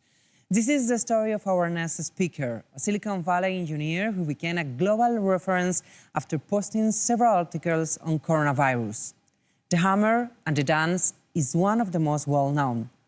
What had started as a Facebook post turned out into useful information for governments across the globe. I'm talking about Tomás Puello, the growth vice president at Q's Hero. He knows what French philosopher Jean-Paul Sartre meant when he said that words are loaded pistols. Tomás Puello's words became a hammer and a dance. Please welcome Tomás Puello. Thank you for having me. So what are you going to tell us today? Well, let's talk about the future of work and education. And obviously with the coronavirus, there's a question of how much of these changes will last, how much are we going to be using remote in the future for work and for education, how much is going to replace the current use. And I think the way we think about it is, up till now there was a little bit of remote work. Around 5% of employees, knowledge workers, were using remote work. And then obviously with the coronavirus, that explodes when it goes up. As lockdowns start releasing, that goes down. But we should imagine what that would have been without the coronavirus, right? And it would probably have shown an S-curve. The penetration of remote work would have been slow at the beginning and then starts ramping up and then slow down again. And it's an S-curve because that's how many things in the world work. That's the way an epidemic works. First is very, very slow, then it expands to everybody and then starts saturating the population and slows down again. is the way memes work. First, they're retweeted, for example, in a tweet by a few people, then everybody talks about it, and then it starts slowing down once most people have already talked about it. It is the way nations change. There was a lot of change in the First World War, and then nothing in the 40s, then suddenly the Second World War, a lot of changes, and then nothing happened again until the 90s, where suddenly there's again a big change. These things don't happen little by little, they happen in S-curves, as we can see right now. It's the same for getting a job. You study for a long time, you start looking for something, and then you start interviewing, and very quickly, boom, you get the job. It's the same thing for a promotion. You work for a very long time for it until you get it, and then you don't have one for a long time. It is the way achievement work. It is the way that companies go up or down. It is the way that even popcorn explodes. First there's nothing, it's hitting, and then suddenly, boom, it explodes, and then it stops again. It is the way muscles work. It is the way animation work. Slow, fast, slow. It is the way death works and life. It is the way companies grow. First there's nothing, they're looking for product market fit, until they find product market fit, then they have a hyper growth phase, then they reach saturation and stagnation. And it's the way technology adoption works. First you have early adopters who use it, and then everybody starts using it once it crosses the chasm, and then it starts slowing down again when everybody that is meant to use it is using it. And so the question is, for the coronavirus, this has changed the S-curve that we would have found otherwise. But what is the next S-curve going to be like? Is it going to be the way it would have been, or is it going to be accelerated and going higher up? And the two key questions are, where is this invisible asymptote? Where is it going to start slowing down? And how fast are we going to get there? Why are these the key questions? Because if adoption is really, really high, a lot of our life is going to change. For example, this is Automatic. It's the company behind WordPress, and they have around, I think, 1,200 employees all around the world. So it's already doable. And a lot of companies in Silicon Valley have decided already that they want to go and be remote first, or allow a lot of remote work. You can see that more than 60% of employees in companies like Quora or other tech companies in the US, and especially in Silicon Valley, already think that they prefer remote work. Not only employees do want to do that, but also companies. For example, Facebook, the median wage is around $250,000. So half of employees in Facebook make more than $250,000. So they have a huge incentive to go outside of Silicon Valley to employ people. So here's what's going to happen. If a lot of people end up working remote very quickly, you're going to have employees leaving to cheaper areas, because that way they can save more money. But also big companies are going to do the same. They're going to start looking for employees that are much cheaper in other areas. Because if you have a $300,000 product manager in Silicon Valley, but instead of that you can have a $50,000 product manager in Ukraine, and it's only 10, 20% worse, the benefit is huge. And so what's going to happen is white-collar workers are going to suffer because of globalization the way blue-collar workers have suffered over the last few decades. So you can see that with globalization and the offshoring of blue-collar work, countries like China, Vietnam have a massive amount of wealth growth, and so their employees have also become much richer. You also have the global elite who has been richer in the last few decades. But the middle classes in these countries have actually not seen their money grow. And probably the same thing is going to happen with remote work now. If your job, like a marketing manager or a product manager or a designer, can be done by a Ukrainian, by an Indian for much cheaper, it will. So we need to be prepared for that. These are the types of massive changes that can happen. And the question becomes, how much then is that going to happen? Well, let's take the office. For that to happen, you need the office to be replaceable. And to understand if it's replaceable, you need to know what it does. And what we think of the office is obviously a place for solo work, it is a place for meeting rooms, but it's substantially more than that. It is also knowing who is accessible right now and having immediate access to that person. It is to monitor productivity, because you can see broadly who is sitting, who is not, who's working, who is not. You can get people food, so they don't need to be cooking and they can be working more. You have informal ties, you have serendipity, socialization, you belong to a company, you can enforce the culture in the office much more easily. It's an easy way to show hierarchy, who is at the top, who is at the bottom. You can date, you can force people to go out in the morning. It's an easy way to get stationery. It's an easy way to brainstorm. It's an easy way to give inspirational speeches, which is much harder over Zoom, and so on and so forth. So really, the office is a bundle of services. It is covering a bundle of needs. And we don't even understand what all these needs are. And for us to be able to replace it, we actually need to understand each one of these needs and replace with a similar tool, or better, that need. But that has already happened in the past. Craigslist, for example, is a bundle of services. And over the years, each one of them has been picked apart and companies have been created to fulfill that service. The same thing for Excel. Excel is actually a bundle of services because it's very flexible. But each one of these use cases has been unbundled, has been attacked by a different company, and some of them are worth billions of dollars. And the same thing can happen with the office. Each one of the services provided by the office is going to be little by little replaced by an online tool.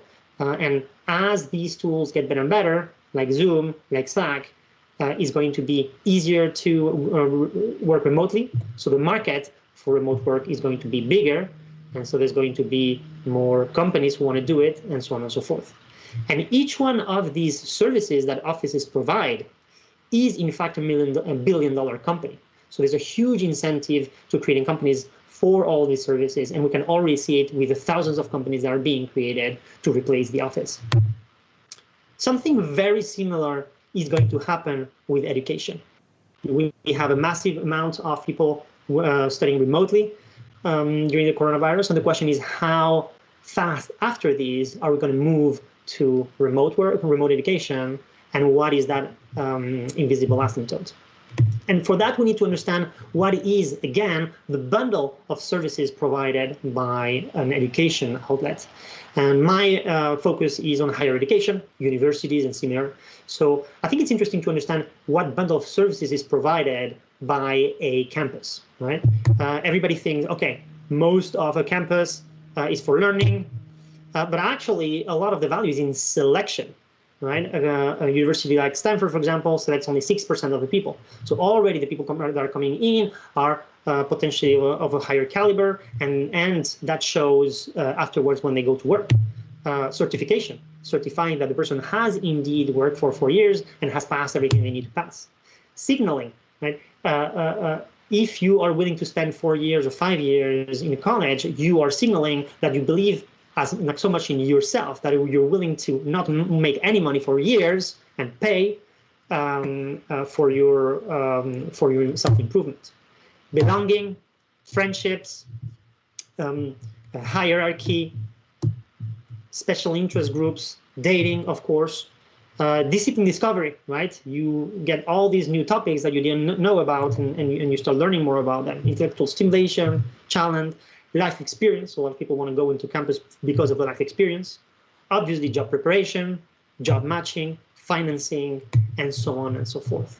So this is one of the reasons why universities and campuses haven't been replaced for centuries, because they are this bundle of services, and they might not be amazing at any of them, but it's very difficult to replace the bundle of services. And so if we think about how they're going to be replaced, I think obviously you have some specific services like Tinder. It's better at dating than campus. So you don't need a campus anymore to go and date. But I think a better example is something like Lambda University, Lambda School. So what this company does is you can come from anywhere. They select you, but you can come from anywhere. You study with them, and at the end, they match you with companies. And one of the keys is you actually don't pay up front. you pay a share of your income for the next few years up to a certain amount. And that's how you pay for the education. So there's no risk whatsoever for yourself. And so what they're doing is, out of a bundle of services, they're picking the few that are key for the core need that the user has, which is getting a job, and they're doing that better than campuses. And so we are going to see much more of that. You can see here, for example, these tweets. I don't know if Twitter has enough server space to handle all the tweets I could post about how Lambda School has changed my life. It changed the trajectory of my life in ways that defy comprehension and the laws of physics. With that level of feedback, you can imagine this is going places. So these are all the needs, and one of the ones that I want to focus on is learning, because people assume that's the biggest and most important of the needs, and they assume that after centuries it's well covered by campuses. But I don't think so, right? You can look, for example, this is what education looks like today, and it very much looks like education decades or centuries ago. You have a person giving the content, and you have the pupils sitting listening. And now you imagine that if online had worked really well, it would have completely changed that experience.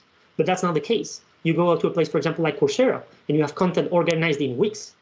Like, weeks? Do I need to wait for weeks online to get my content? And then you go and you have a teacher, and all of that content for a lot of teachers in Coursera are talking heads. And that might work in a classroom, but it doesn't work if you're in your underpants and you have Candy Crush on the side because you're going to pay attention to Candy Crush if it's boring.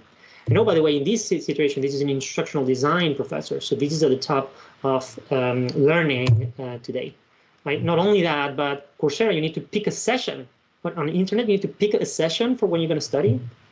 And there's examples like these of the failure of learning online nearly everywhere. And that reminds me of the history of cinema. This is The Great Dictator from 1940. And this is not really a movie, it's recorded theater. Why? Because at the time, for millennia, humans have done theater, and they've learned all the tricks to do that really well and make it engaging. So once you have a camera, what are you going to do? Well, you're going to just shoot whatever you know, which is theater. And like, look at how that changes just the year after. This is Citizen Kane, 1941. Right? And you can already see the camera now is moving dramatically. And the composition is key. You have this woman at the center because she's so important. Now you have three planes. You have the people in the foreground, the kid in the background, you have the man in the middle ground. And this composition is telling you a lot of what's happening. You have the two people who are allies on the right, and the person who is separated on the left. The person who's separated is not as important, so that person is not in the middle of the frame. He becomes more important, suddenly the camera moves. And as that person loses importance, again, the camera tilts and focuses again on the people who are more important and who won. All throughout, we saw the kid, and now we're going back and we're looking at the kid, and now the face of the woman, who is the most important person, and you want to focus on her emotional attachment. And so this is how movies were completely reinvented based on the new tool. And so the question for education is, what would a true education be like if it was rebuilt for online? What would learning be like? And you probably want to gamify it a little bit. You want to obviously have some video explanations. Maybe you want to ask questions anonymously because you're ashamed of asking stupid questions. You want to celebrate when somebody wins. You want to prove that the content is the right one. You want to have some storytelling, have a sense of belonging, maybe give true actual rewards, maybe give triggers so that people can come back to study, maybe give a good sense of progressions to know, oh yes, you know, I am learning a lot, I feel good about myself. Maybe personalize all that content, and so on and so forth. But what's true is that at some point, learning is going to be better online than offline. And at some point, all of these other services that are provided by a campus are going to be better online. And so will remote replace offline? I think it's a question of time. Remote will replace online. Thank you. Thank you for sharing your knowledge with us, Thomas, but don't leave us yet, because there is someone else here with us who has some questions for you. Please welcome Juan José Güemes, President of Center for Entrepreneurship and Innovation at IE Business School. Juan José, it's all yours. Hi, Marta. Hi, Thomas. Welcome to Enlighted. Hi. I hope you come soon to I'm Spain. super happy to be here. And to welcome you at IE University soon. I hope so. So, Thomas, you have been talking about disruption in education. How long is it going to take place to be a complete disruption in higher education and education in general? I think higher education is pretty safe because it is a bundle of all these services, and we didn't even realize what this bundle of services was. And it's very, very hard to replace each one of these services, right?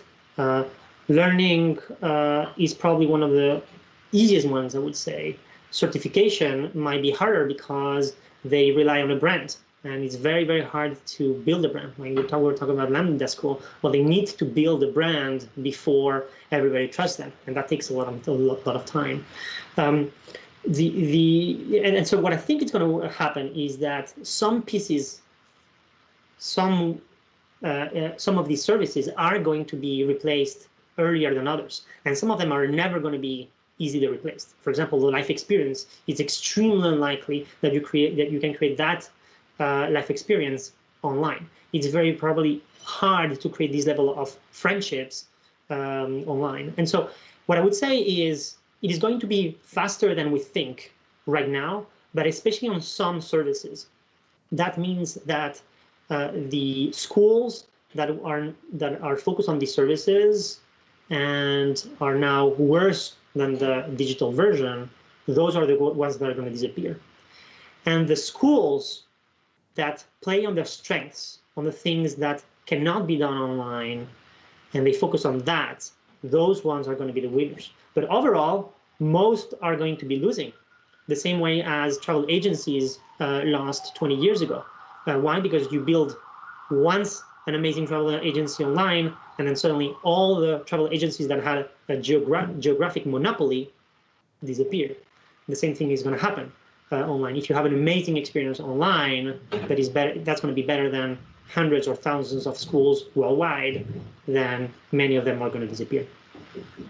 So, Thomas, according to Christensen, who unfortunately passed away during this period, we all were confined all over the world. According to Christensen, disruptive innovation is such kind of innovation that makes complex and expensive products and services to be much cheaper and much simpler, and then accessible to the most. So what do you think is going to change in education, in not only the way we deliver education, but also in the financial model, to make it more affordable, cheaper, simpler, and then accessible for the most? Yeah, it's interesting because Clay Christensen is also the person who is behind modularity theory, which is this concept of bundling and unbundling, right? You have a bundle of services provided by the office, a bundle of services provided by schools, and it gives a sense of when and how is that going to be replaced by something different, by something modular. And the answer is, well, if you can do each one of these services independently, then it becomes much more modular, right? The way a computer, for example, it can be modular because you have the processor and the battery can be a different company, and the montage can be different, and the monitor can be different, right? So once these things can easily talk to each other, suddenly it becomes modular. But when you need all of these things to talk very well together in a way that is not standardized, that is when you have a player that that has a benefit by putting all of this together, right? So that's really the benefit that offices and campuses have today. They have this disparate number of services, and it's very hard to modularize them, just have one and the other separate. And so that's why they've been very hard to replace. I think the two keys, one of them is what you said, the cost, right? Especially in the United States, when it costs you tens of thousands of dollars upfront to get your diploma, and you can go to something like Lambda School, where it's free upfront, there's no risk. There's a huge advantage there, right? And really, that comes from the fact that digital products have very low marginal costs, right? It's a big upfront cost to build the tool, but afterwards, adding one more person is not that expensive. Conversely, in the real world, adding one more student is indeed very expensive. So you have this economic huge advantage that online has to replace offline. And the other one is an educator, for example, because that person is forced on meeting new students, on giving a class, on correcting exams, on designing the exam, and that educator needs to do that every quarter or every year. You have very little time to start to think and focus on one amazing experience that then happens over and over again. And that's the other benefit that digital tools have, right? You only need to build it once, and you can focus tens of people on doing that amazingly, and then you put that outside. Which is why I think one of the experiences, one of the things that we're going to experience is superstar educators. We're already starting to see it, but we're going to see more of that. Simon Khan from Khan Academy, in fact, is a superstar educator, right? They create amazing content so good that suddenly everybody consumes that content, and you only need to do it once, not every time. And that's a huge, huge economic advantage. I'm coming back to your vision of university campuses as a bundle of services. So out of every dollar you paid for tuition to Stanford, your alma mater, how much did you pay for learning? How much did you pay for dating, or for social networking, or for feeling different, or for? I think the key one here is the common intuition that is completely wrong about how important learning is. And here's a few examples, right? If teaching was so important, if learning was so important, teaching would be extremely important, except that most educators, especially in the US, but across the globe, are not, in the university, are not rated by how good educators they are, most. They are rated by how much research they do and how good the research is. So if learning was really, really, really that important, that's how we would be rating educators. A couple more examples. When somebody can study biology and then start working as a product manager, right, or designer, these things happen a lot. If the content of what you learned was so important, that would not happen. Yet another example. The income that you get per year of university studied, if learning was the most important thing, that income would grow proportionally, right? You study 1 year, you get a bump of 10% of income. Another year, 20%, 30, 40%. That's if learning was important, was the key. But what we see is that actually it does not grow linearly, it grows like this. You have a little bump for the first year, and then the second one a little bit more, then a third. But the time you graduate is when you get the really big bump. That makes no sense. Well, it makes, because one of the key reasons why you're studying is actually not to learn. It is to prove that you can go day in, day out for 4 years and do whatever you're told in knowledge work, and study something, understand something, and pass the exam. And that is the skill that you want for work. And so if you prove that for 4 or 5 years, you can be doing whatever you're told, that's what the certification says about you. And so that's why the certification is much more valuable, in fact, than the learning. So back to your point on the value from Stanford, I think one of the key values of Stanford is actually the selection. It's around 5-6% in the MBA of people who get selected. And then you have an amazing group of people all in one place, and you can let these people do whatever they want. because they're going to be overachievers no matter what. And so the selection is massive. The certification is not as important. It matters, but it's not as important. The learning, for me, was very valuable, but it's definitely not the biggest one. I think the stamp of having Stanford is probably the biggest one. And then close to that, the social networks. Just this selection of people, when you're all of us together in one place and you get to know these amazing people, that inspires you, that gives you ideas, that gives you tools and contacts, obviously, for your professional life afterwards. So I would say selection, certification, and social networks were by far the biggest values. Learning was here, and other things like dating, not so much.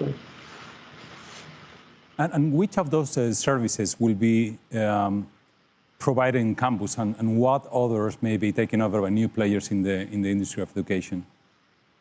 Yeah, I think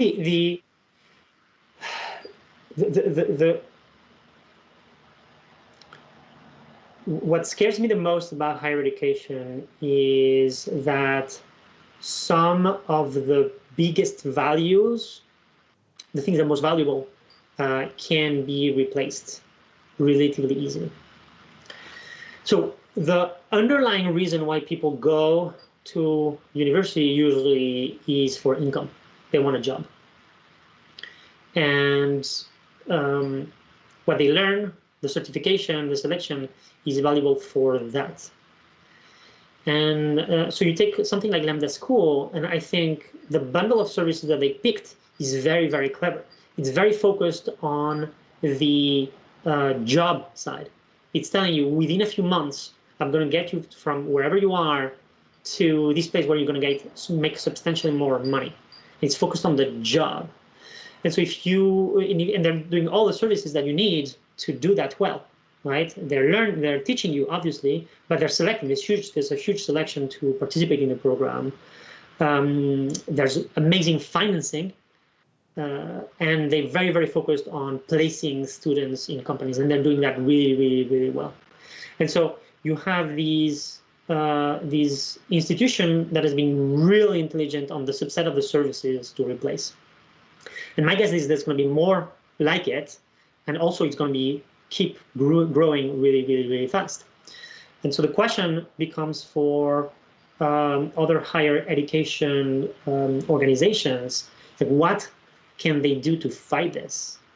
And back to Clay Christensen, one of them is going to be, they need to understand that they're going to be disrupting themselves. They need to be disrupting themselves in one area. And the second is they have to focus on the areas where they're the strongest. And offline is strongest in the human connection. And so focusing a lot on who you meet, creating amazing experiences, creating lifelong relationship and friendships, creating an amazing network of alumni. These things are going to be harder to replace online, and I think the winners are going to be blended education, but the offline piece of it is going to focus on that. Okay, Tomás, and my last question is to give you the chance to be a little bit provocative. In 5 years' time, in 10 years' time, there will be more or fewer universities, and how universities will look like? In 5 to 10 years, there's definitely going to be fewer universities. All the ones that won because they had just a geographic monopoly, meaning that they get the students from their area, all of these are going to lose. The ones that made a lot of money, for example, from foreign workers, from foreign students, or from local students, it's going to be harder for them to compete when you have a product that's strictly better. I think the ones that are going to survive are the ones that have an amazing brand, like Stanford's, Harvard's, École Centrale Paris in France, for example, Polytechnique. As the top 1%, 2%, 3% of students want to go today, in 5 years, the brand is still going to be very valuable. So even if your addressable market shrinks by 50%, you still have the top that still wants to go to these schools. I think the ones that are going to be replaced are the ones who are, for example, more like focused on specific jobs, such as computer developer. That's one of the groups that the school is targeting. And more importantly, those where they have this geographic monopoly. Thank you very much, Tomás. May the 4th be with you. And I hope to see you soon in Madrid or Asturias pretty soon. Thank you very much. Thank you, Foco. It's been a pleasure.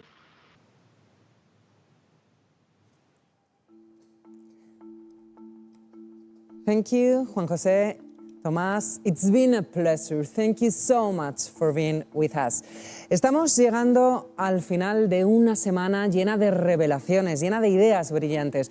Y ya sabéis que toda buena historia acaba con un gran final. Para clausurar esta tercera edición del EdTech 2020, tenemos con nosotros a una figura de relevancia mundial, Premio Princesa de Asturias de Cooperación 2019 y un auténtico abanderado de la innovación educativa. Estoy hablando del matemático, ingeniero e informático Salman Khan. Formado en Harvard y en el MIT, Salman ha conseguido convulsionar el panorama educativo con la creación de Academia Khan, una plataforma de aprendizaje online gratuita y sin publicidad con más de 72 millones de usuarios en todo el mundo. Su modelo pedagógico se basa en los llamados mapas de contenidos, un software que encuentra conexiones entre temas para generar ejercicios de forma automática. Pero vamos a dejar que sea el propio Salman Khan quien nos lo cuente. Es todo un honor para mí poder saludar a Salman Khan. It's an honor to have Salman Khan here. Part of Enlightened's philosophy focuses on giving importance to innovation applied to education. So being able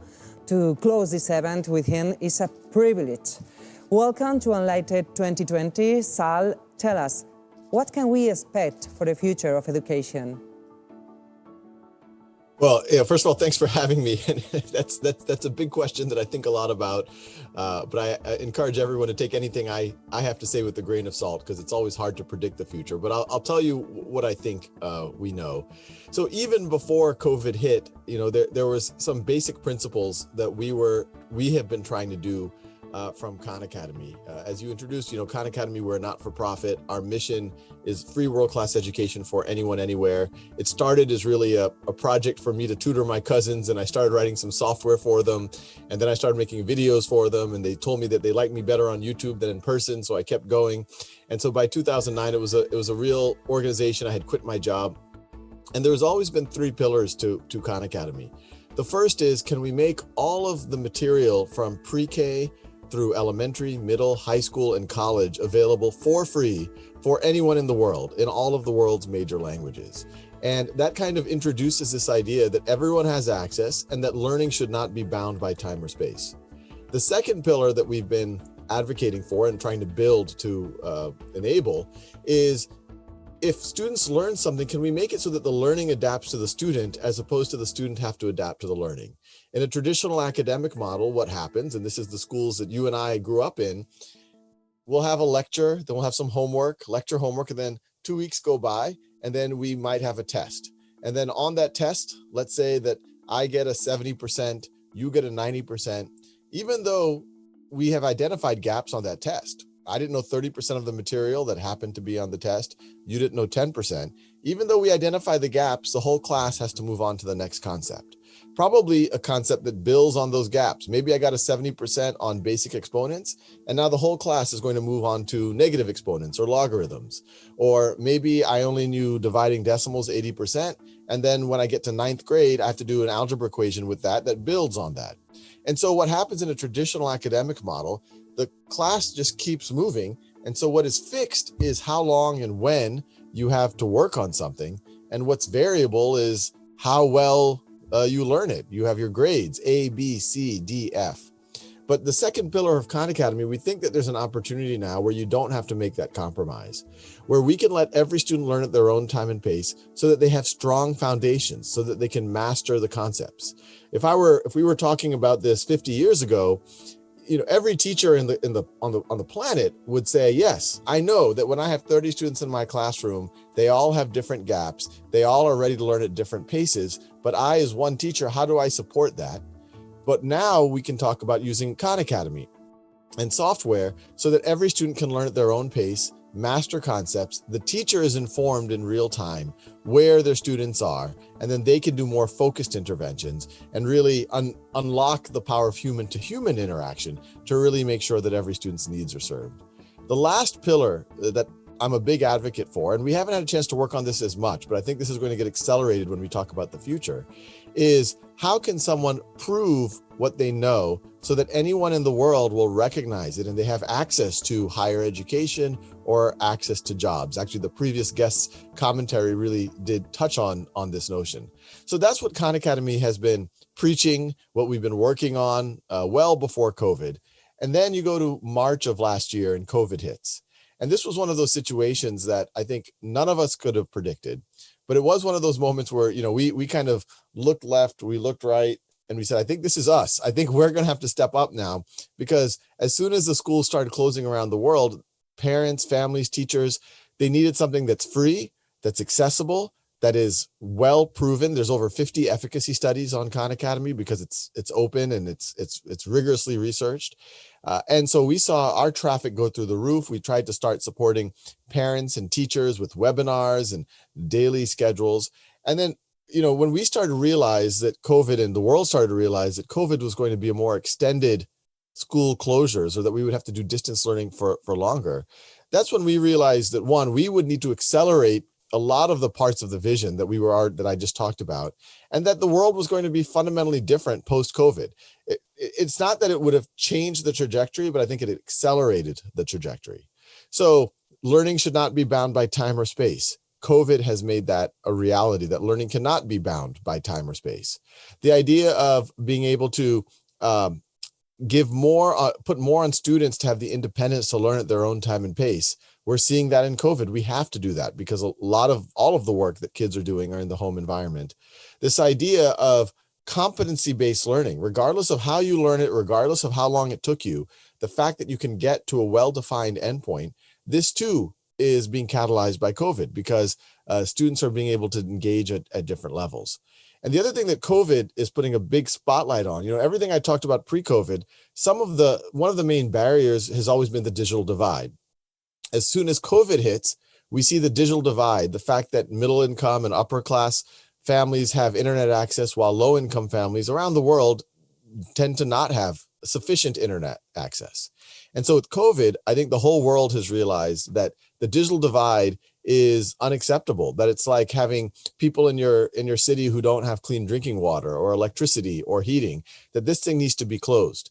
And so what I see happening over this time period, over this COVID time period, which is likely to last for another 5-6 months at least, is that finally people are taking the digital divide seriously, and that's going to accelerate the fact that learning shouldn't be just bound by time or space. We're seeing a whole generation of teachers being thrown into the deep end of the pool with technology, which is very uncomfortable, and they're doing heroic efforts. But what the side effect of it is going to be that they're all going to be much more comfortable with technology after COVID is over. And so the frictions of adopting these technologies are going to be lower. You have a whole generation of parents and students who have now taken more ownership over the students' learning, which I think is going to be one of the major trends of the future. And people realize that with all of the gaps forming, people have been talking about a K-shaped recovery in the economy, that the people in the upper class are doing fine, but people in the lower incomes are doing worse. We're seeing a K-shaped recovery in education as well. A lot of middle income or upper class families their kids are able to learn just fine. It's still a suboptimal for them. But with the families that don't have digital access, maybe they don't go to well-resourced schools, they are falling further and further behind. So as we get out of COVID, hopefully the digital divide is going to be addressed. You have parents that are more involved in schools, teachers who are more familiar with technology. And because of the gaps that formed, you're going to have, I believe, a more focused effort from the global education system on how do we fill in students' gaps. And that goes all to personalized learning. You can't just say, okay, let's not pretend like the last year happened and then just keep going with the motions of what we were doing before. We have to really think about how do we fill in those gaps. And so as you go forward, the future, I see a world, let's say 5 or 10 years, where, Khan Academy is already available in 46 languages around the world. Our Spanish Khan Academy is one of the most built out ones. But you're going to be able to have all the academic material from pre-K through the core of college available for free for anyone in the world. It's going to be available in a way that's personalized. It's going to be localized. It's going to be available in probably by that time all of the major world languages. And you're going to have ways to prove what you know. And that evidence, some students, it might take them 2 weeks. Some students, it might take them 2 years to say they have proved that they have mastery in, say, finance or computer programming or writing or calculus.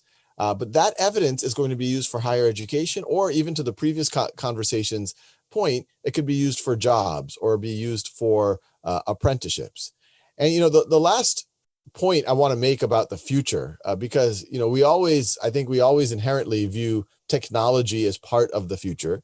And I am someone that a lot of people associate with technology, and they associate with online learning. But I want to be very, very clear. If I had to pick between an amazing teacher in person for myself, for my children, for anyone's children, versus the most amazing technology, virtual reality, artificial intelligence, whatever, I would pick the amazing teacher every time, because you're not going to be able to replace that human connection and the ability for a human to connect with each other, empathize, and really motivate in ways that no technology is going to be able to do. So for me, it's never about technology first. It's always about what's our goal. And our goal is we want to form human connections. We want education to be a interactive experience, interactive from a human point of view. We want to maximize human to human conversation. We want to maximize personalization so that students don't feel checked out because the class is way ahead of them, or they don't feel bored because the class is behind them, that they feel engaged because things make sense to them, that it feels relevant to them. And then when you know what you're trying to do, then you say, what are our tools? Well, the teacher is the number one resource for students. And then the second resource is the community of fellow students. And so technology should be in service to that. Can technology facilitate ways for the students to engage with each other, maybe do peer-to-peer tutoring? Can technology facilitate for the students to learn at their own time and pace, get a lot of practice, get a lot of feedback, get lessons, so that it frees up teachers' time so that when they're in the classroom, teachers can take 5 kids aside and do more focused interventions while the other 20 or 25 keep working, or pair up 5 or 10 kids with each other so that they're able to tutor each other. There's a lot of evidence that tutoring, even from peers, is highly, highly effective, much more effective than just sitting and listening to a lecture. And so, and the last thing I'll say is a lot of the conversation around COVID, around how do you make video conference engaging for distance learning? And, the teachers that are doing it well, they're pulling the kids out of the screen. They're making them have conversations. They're putting them into breakout rooms. Every 10, 20 minutes, they're doing an interesting activity. They're creatively using the time. Instead of 60 minutes with 30 kids, they might be doing 10 minutes at a time with 5 kids. So you can get more personal interaction and also less time having to stare at a screen. I think all of these things are going to carry on into the physical world, because those are actually best practices even in a physical classroom. So, I think COVID is very suboptimal. A lot of kids are suffering right now. A lot of families are suffering right now. A lot of teachers are suffering right now. So this is not a good thing. But I think the silver lining is it's going to accelerate a lot of the changes needed to get to what I think in 5 or 10 years will be a very positive future, that if someone even has access to a cell phone, they're going to be able to not only access their potential, learn, but they're going to be able to prove what they know. And at that point, education itself, not just technology, but education itself, is really going to be like clean drinking water or basic shelter, and just kind of this fundamental human right that everyone is going to have access to. Thank you so much, Sal. Your point of view is always inspiring. But stay with us, because I would like to introduce you to our special guest. They are going to ask you a few questions. And the first one is Carmen Morenés, General Director of Fundación Telefónica. Please, Carmen. Hello, Sal. Thank you very much for being with us today. It's so important for people all over the world. We have more than 40,000 people that are following at the moment this conference from 44 different countries, and it's an incredible opportunity for them to hear all your experience. You know that we believe from Fundación Telefónica that, of course, teachers is the most important key for students, but technology is also an enormous potential, has an enormous potential to take opportunities to vulnerable environments. And we run a program that I think you know about it because we talked before last year. We had the opportunity to show you through Pro Futuro that we take quality education to these really vulnerable environments. And we are feeling that many of them are getting a little bit disconnected at the moment and they need a help. What would you recommend us that we could train, or we could really give the tools to parents and to educators so that anybody is left behind in this kind of environments? Yeah, I mean, what you're asking is, I think, the ultimate question, because we're seeing that issue around the world, that, you know, we talked about the digital divide, and y'all are doing incredible efforts to close the digital divide. So I really commend you on that.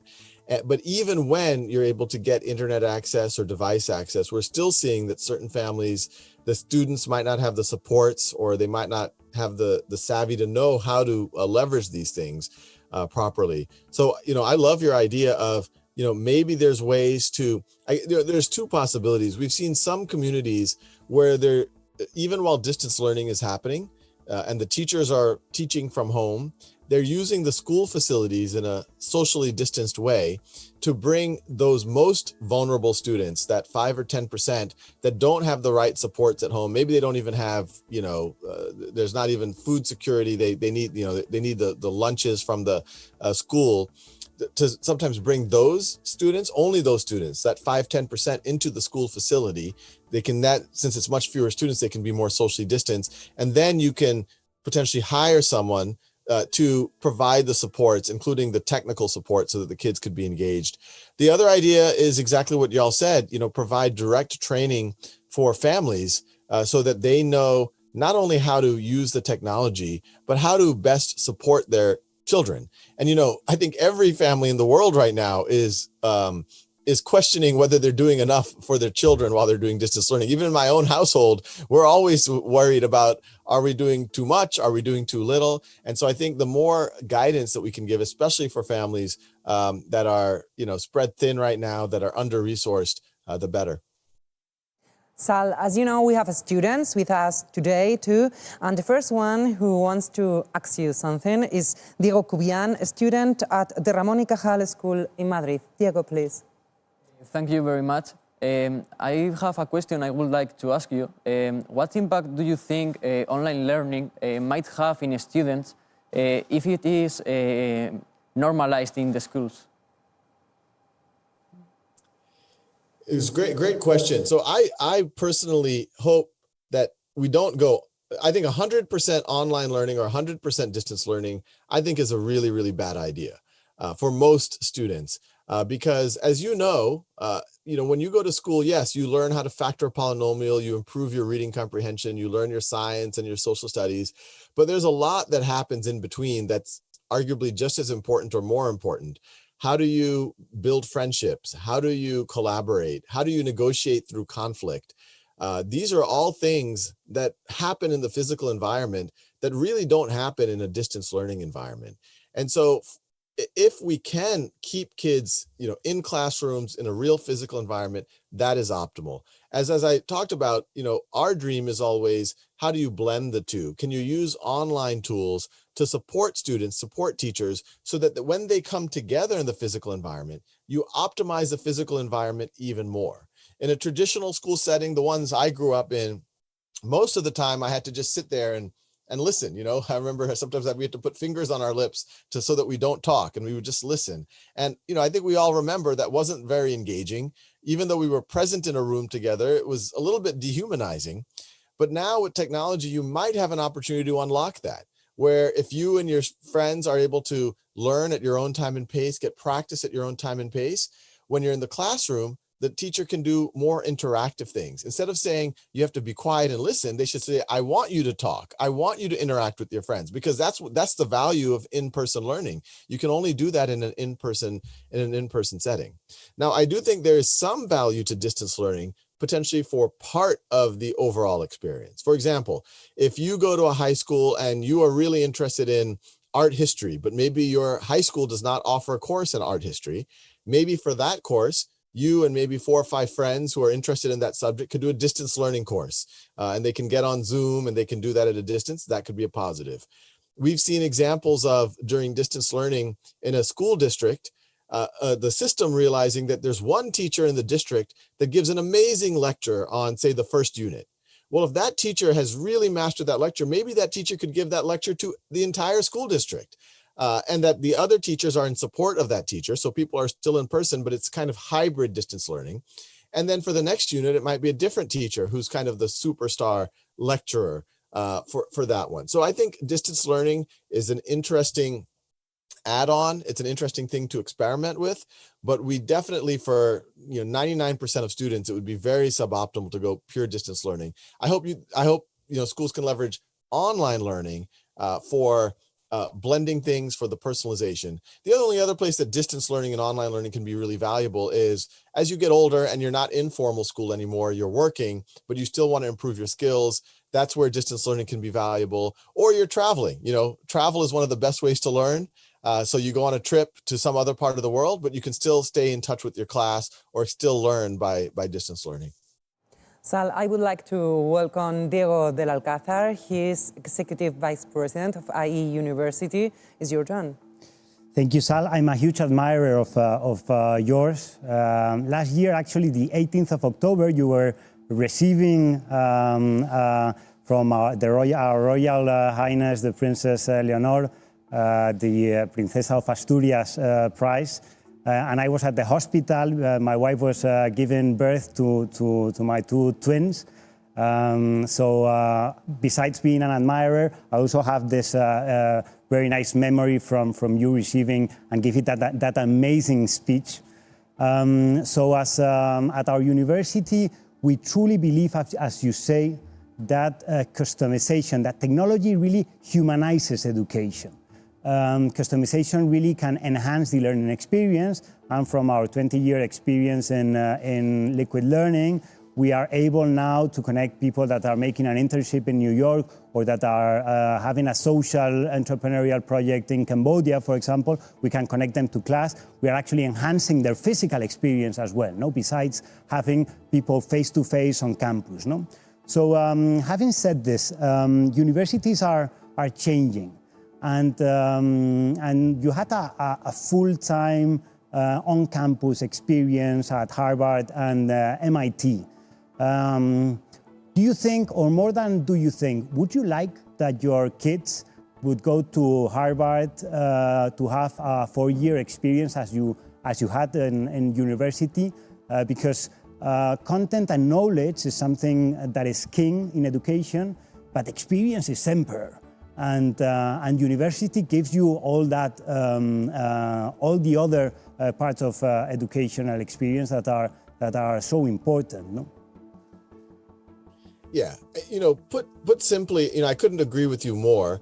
The value of a university experience, I think the stated value, most people associate education is this is where I go learn a set of skills that are going to be useful for the rest of my life. That is a very important part of any education, especially university education. But there's 2 other things.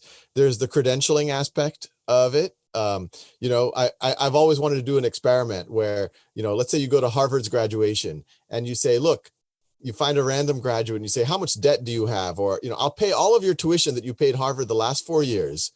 So you got all of the experience and you have all of the skills, but you're not allowed to tell anyone that you went to Harvard. How many students would take that?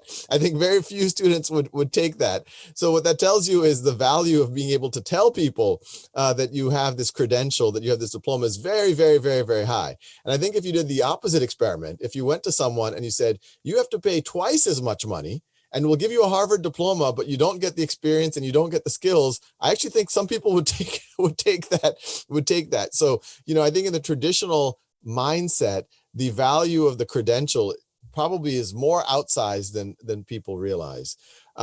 What I think is going to happen and what I would like to see, and then I'll tell you what I hope happens for my own children, is, today the message to everyone around the world is the only way to get a middle income or upper middle kind of income career is by going 4 years. I think things are much better in Spain. In the US, especially at a lot of these private universities, it could cost $50,000, $60,000 per year. So this is an expensive, your cost of a university education, you can buy a nice house in much of the country. So it's a very costly enterprise. And that we also know that for some kids, it works out fine. They get jobs that if they have debt, they can pay that back. But for a lot of kids, they come out underemployed after putting, they might be 30, 40, 50, sometimes $100,000, $200,000 in debt. That's a suboptimal situation. So what I hope and I think is going to happen is universities aren't going to go away. You're also going to have alternative paths. The previous guests talked about some of those alternative paths, things like Lambda School. You're going to have more, where if you want to become a software engineer, yes, you can go to MIT or Stanford and get a good GPA, and that's going to be valuable. Or you could do things like Lambda School, get a job, and that's your decision. But what I think, to your question about what universities can do and what I would want, I think, the 4 years that I had at MIT as an undergrad, for me, were priceless. And the most priceless part of it was not sitting in a 300-person lecture hall. Not that all their classes are 300. Most of the classes were pretty small, but a lot of those introductory classes, there were 200 people in the room. And that you can do that better online through video or whatever. The MIT of the future, and I think MIT and a lot of universities, sounds like y'all are also already moving in this direction, that these lectures that have 50 people and 100 people, even 30 people in it, we don't have to do that anymore. That's not a good use of resources. That's not a good use of time. Everything about a university should be, how do we leverage the fact that we have all of these young people together, all of these amazing professors together? How do we get them to interact with each other? In fact, I think universities should measure that. They should benchmark themselves by how much physical interaction there are between the peers themselves and the teachers themselves. And that really should be their utility function of how much value they're adding as a physical environment, because the skills and everything else that can happen in other settings. And so for my own children, yes, I hope that they can, many of my best friends I met in college and university. I met my wife in university. You can't put a price on that. So I want them to have a very similar experience. But I could also imagine if one of my children said, Dad, I don't want to wait 4 years. I want to, do one of these programs, certification programs, and just start programming immediately or go into finance immediately. I would support them. Or, you could imagine, when we talk about having the amazing experience on a campus, which is true, but, there's other ways to also have amazing experiences. Maybe, a cohort of students, or maybe there's a new type of university where you travel around the world while you learn together, but you're able to leverage some distance learning to make sure you get your skills. That also would be an interesting experience. So I think you're going to see more diversity of experiences, and hopefully the universities that thrive are the ones that really anchor on making the in-person experience as interactive as possible. So let me introduce you to our next guest. She's Sandra Corrales. She's a student at the programming school E42 in Madrid. It's your turn. Thank you. I'm very glad to be here. I have to say that this is the best way of celebrating my birthday. 42 is a community that is 99% face-to-face and is peer-to-peer. So because of the COVID situation, it was very hard to us.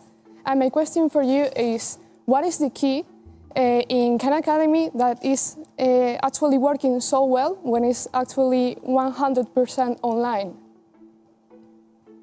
Yeah. Well, first of all, I'm a big fan of 42. Not only what 42 does, but the name. I don't know if people know in Hitchhiker's Guide to the Galaxy, it is the answer to the question of the meaning of life is 42. So I believe that's where the school was named after. But your point is exactly right. Khan Academy by itself, without in-person supports, there's certain students who can use that and learn at their own time or pace. And we get stories from folks all over the world. There was a young girl in Afghanistan, the Taliban keeps her from going to school, and she's able to use Khan Academy from home while she's doing chores to go from a 6th grade level, learn all the math, the science, and she decides that she wants to become a theoretical physicist in the US. She smuggles herself into Pakistan to take the SAT, and then the New York Times finds out about her and writes an op-ed about Meet Sultana, the Taliban's worst fear. And then she's able to get political asylum in the US. And last time I kept track of her, she was doing quantum computing research at Caltech.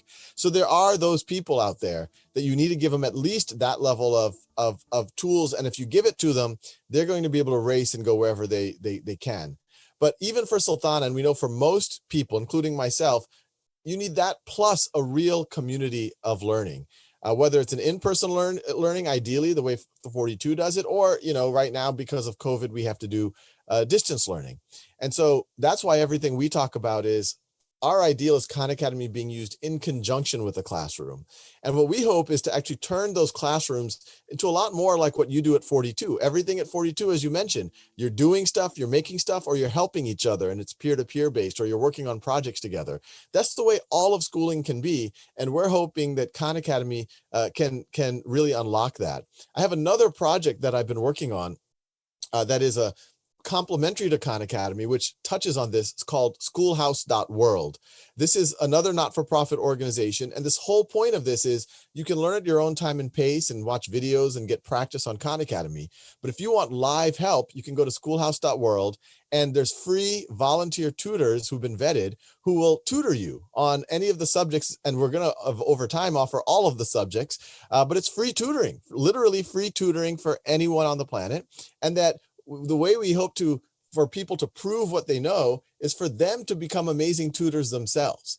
If I saw someone's resume and they have straight A's, and then I see someone else's resumes, and in those same subjects, they are well-reputed tutor in those subjects, I would take the person who's the tutor every time, because not only if to teach something, you have to have mastery of the material, and you have to have good communication skills. You have to have empathy for others. So I actually hope that not only helps close the gap on live interaction and live support, but also a new form of certification where the best thing that you can do is become an amazing teacher, and then people are going to want to hire you. Sal, our next guest is Maria Benjumea. She's founder and CEO of a Spain startup. Maria, welcome again. It's your turn. It's a real pleasure and an honor to be here with you. I admire you and your work a lot. And from South Summit, what we work is with startups, just like a platform, a connected platform, focus on innovation and to connect all the different actors just for the transformation of society, startups with corporates and with investors.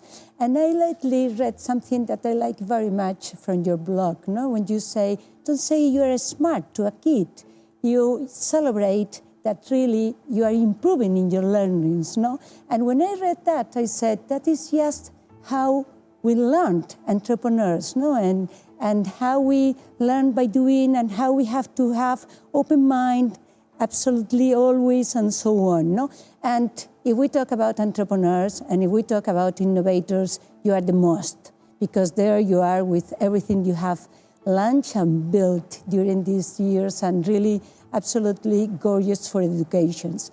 So if one of your kids tell you, I want to be an entrepreneur, I want to launch a startup, and what would you say? What would be the learnings? And besides, you work with teachers, with schools.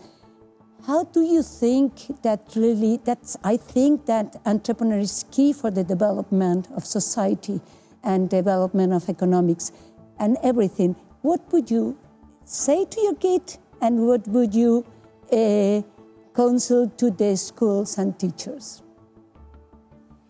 Yeah, no, a great question. If my kids want to be an entrepreneur, and I'm secretly hoping they do, because entrepreneurs are the ones that kind of redefine the world we're in and create new things. The first thing I would make sure they're comfortable with is to be comfortable with failure. I mean, to your point, failure is a key part of entrepreneurship. And you have to, when you fail, in fact, because you will fail. I failed in more ways than I like to say. You will fail, especially as an entrepreneur. But when you fail, instead of viewing that as a statement about your capability or about your identity, you have to view that as an opportunity for learning. And there's a lot of research that our brains form the most connections, even when you're learning any subject. When you fail and you reflect on why you failed and you fail forward, you make that failure something that you can build upon. So the first thing I would try to encourage my children is have a growth mindset about it. The second thing I would remind them, because entrepreneurship is it's an emotional roller coaster. You alternate between euphoria and despair. Euphoria and despair. One hour you think you're going to be able to change the world. The next hour you think you're the biggest failure on the planet. And it's very hard. And so you really need some mental tools to deal with this. In ancient Indian philosophy, in Vedic philosophy, there's two types of action. Or actually, there's three types of action. One is called tamasic, which is kind of chaotic action, where you're kind of acting without thinking. But the other two types of action, one is called rajasic. Rajas, it really, the word in Hindi or Sanskrit for king is raja. And rajasic action is when you do something because you care because of the outcome. I'm going to do it because if I do it, something good's going to happen. Or if I don't do it, something bad's going to happen. And that's how most of us do most of our action. I better study, otherwise I'll get a bad grade. Or if I study, I'll get a good grade. It turns out that type of action, it's really stressful. It puts a lot of anxiety on you because you're so fixated on the outcome. The third type of action is called truthful action, sattva in Sanskrit, which is action where you do what is right, what is the next best thing for you to do, but the outcome is what it is. You accept whatever the outcome is. And I think as an entrepreneur, you really have to act that way, where you say, look, I am just going to do what I think is the best decision, the best action, given the information that I have. And it might work or it might not work. If it works, great, I'll build from that. If it doesn't work, I'm not going to go into depression. I'm going to look at it. I'm going to reflect on it. I'm going to accept it and then move forward from there. And so, not to get too preachy, but the third thing I would tell my kids is meditate. That has helped me a lot too, where I meditate every morning, 30 minutes. And so, as the winds, as I get, I have good days and bad days, but when I meditate, I remind myself, look, Sal, life is short. At the end of the day, this minor setback isn't the end of the world. Your family, your health, these are the things that matter. That's what I think can keep an entrepreneur going. In terms of what to do for the school system, this is, a lot of times when people look at international PISA rankings, they'll say, oh, look at Finland, look at Singapore, they have the best scores, maybe we should be like Finland or Singapore or Shanghai. And first of all, I don't think that's fair because, you can't compare all of Spain or all of the United States versus Singapore or Finland, which is really all of Finland is the size of one big city, or even Shanghai, because not every kid in China is taking those tests. But even more, the test scores actually aren't the important thing. What I tell people in the US, and I am a little bit biased on I tell people in America, I was like, instead of making our school system more like the Finnish school system or the Singaporean school system, we need to make our school system more American.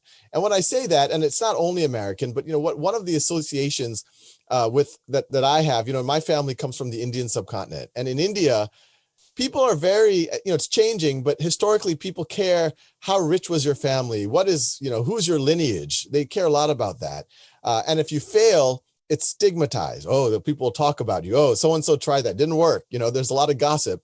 While in the US, and especially in, say, Silicon Valley, which is where I live, no one cares what your parents did. In fact, people are proud if they grew up poor. They'll say, hey, I grew up like this and my parents didn't have any money. And, people view that as almost like a sign of honor. And that if someone fails, people say, hey, that was good. You tried, keep going. People really, really respect that. And so I think our school system needs to be more like that if you fail a test or if you get a C on a test, we shouldn't tell you that you're a C student forever, put a C essentially on your forehead. We should tell you, you just haven't learned it yet. Reflect on what you missed and keep going. We're going to give you another shot. That's how you're going to really grow. Sal, I don't know if our next guest wants to be an entrepreneur, but he's pretty young. He's Javier Lorenzana Orts, a student at the Ramon y Cajal School in Madrid. Please, Javier.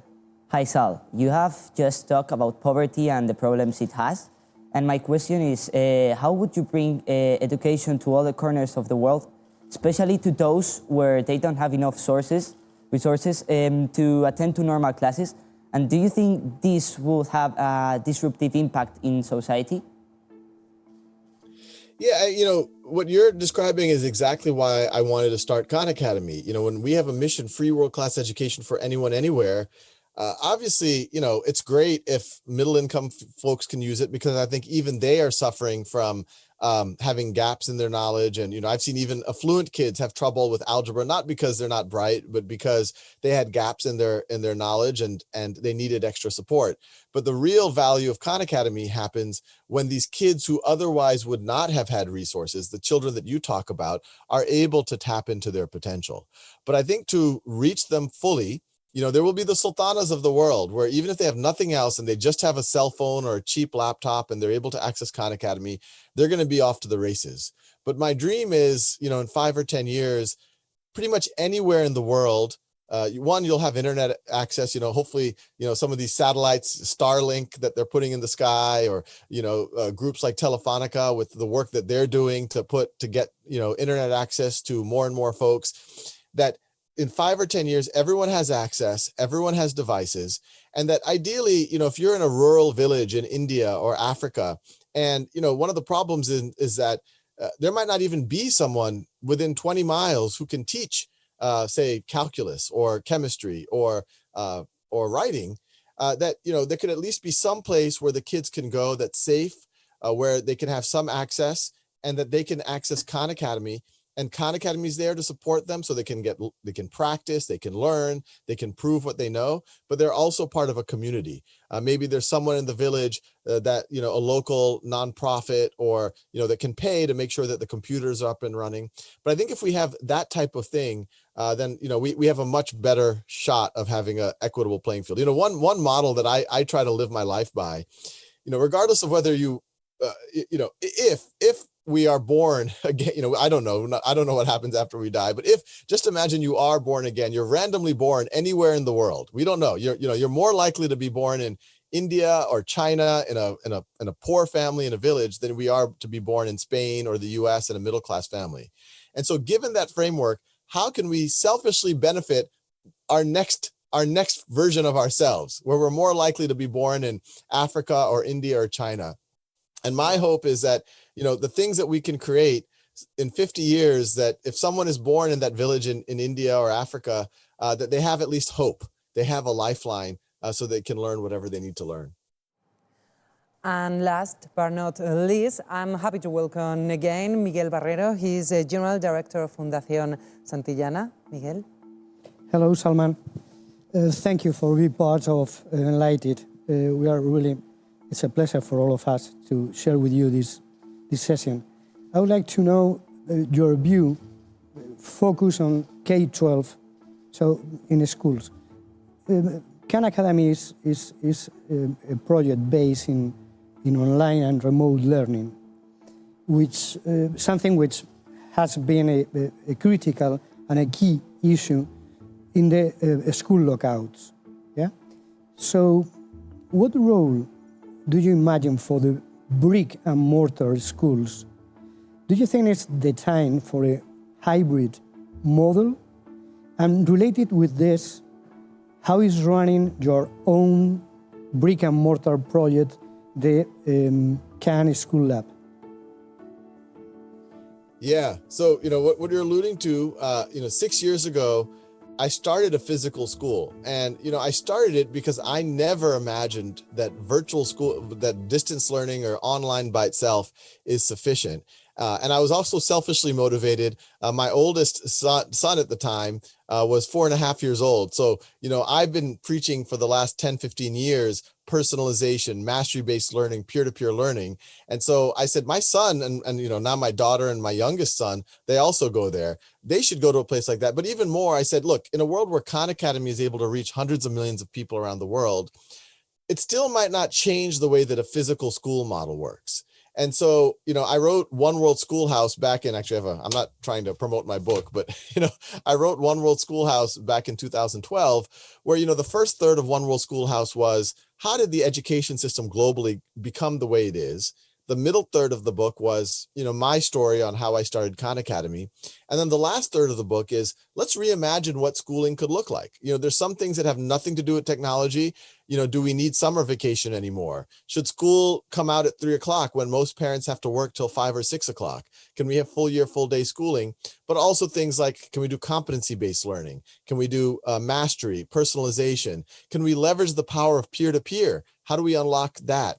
And, it's one thing to write all of these things down on paper and to cite research papers, but it's a whole other thing to try to build it yourself. And that was the goal of Khan Lab School. And, now 6 years later, it's a K through 12 school. It's going to have its first graduates. And, it's been really heartening to see that I think a lot of these principles do work, that you can actually give students a lot more independence. And when they do, they can interact with each other more. And, when COVID hit and they had to become distance learning, they didn't miss a beat because the school was always about students having autonomy and then the teachers working in support of that. In terms of, the future of, what is the physical setting about and does hybrid learning make sense? As I've said, the physical setting is incredibly valuable, but we should really double down on what it is. It's a place where we're there together. So we should be interacting when we get on a physical setting together. It breaks my heart when I observe classrooms and all the kids are just sitting like this. And they're there physically, but we've all been there. We know that they're not often there mentally. They're looking at the clock, they're daydreaming. Because if you just lecture at 30 kids, half the kids are lost, half the kids are bored.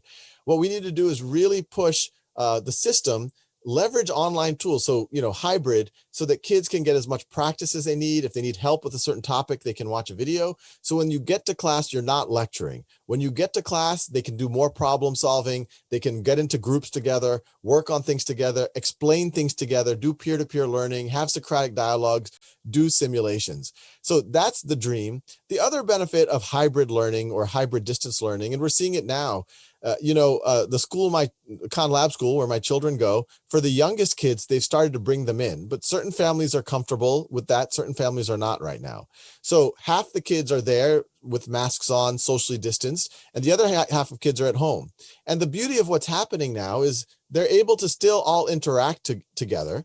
And so even after COVID, I'm hoping that, let's say my family, let's say I have a trip to Spain. Last year when I had the honor of coming to Spain, I said, I need to bring my kids. They need to see this. This is going to be a once in a lifetime experience. So I brought my kids and they missed school, but that was, in the future, it's okay if they miss school. They can still be with their classmates through hybrid learning. Or if someone is sick or if someone has to do something, they can still stay connected. So I think that's going to be the real power of hybrid learning as we go into the future. Salman Khan, thank you for your wisdom, for your words, for being here with us in this Enlightened 2020. Thank you so much from the bottom of my heart. Thank you. Thank you. Thanks for having me. Pues muchísimas gracias a Salman Khan, muchísimas gracias también a todos nuestros expertos que han estado aquí con nosotros, muchísimas gracias también a los estudiantes, a los jóvenes, que son el futuro, vuestro es el mañana y vuestro es también el día de hoy. Y muchísimas gracias, por supuesto, a todos vosotros que estáis ahí. Ya sois parte de la historia del Enlightened. Muchas gracias por habernos seguido, por haber estado viéndonos a través de las pantallas durante toda la semana y siguiéndonos en directo desde todas las partes del mundo. Cuando cerrábamos el escenario, desde aquí abríamos en Latinoamérica, donde la actividad y la participación por parte de todos vosotros ha seguido durante otras 6 horas más todos y cada uno de los días. Todos los que estáis a ese lado de la pantalla sois ya parte de la historia de este Enlightened. Y por supuesto también quiero agradecer a los socios de Enlightened, Fundación Telefónica, IE University, Fundación Santillana y South Summit. Un año más han apostado por hacer posible un evento que es ya todo un referente en educación, en innovación y en tecnología, y que además este año ha sido así de especial. La verdad es que esta tercera edición del Enlightened 100% virtual ha sido todo un éxito, con más de 40.000 asistentes virtuales de 44 países de todo el mundo. Así que reitero, muchísimas gracias a todos por haber estado aquí, con nosotros.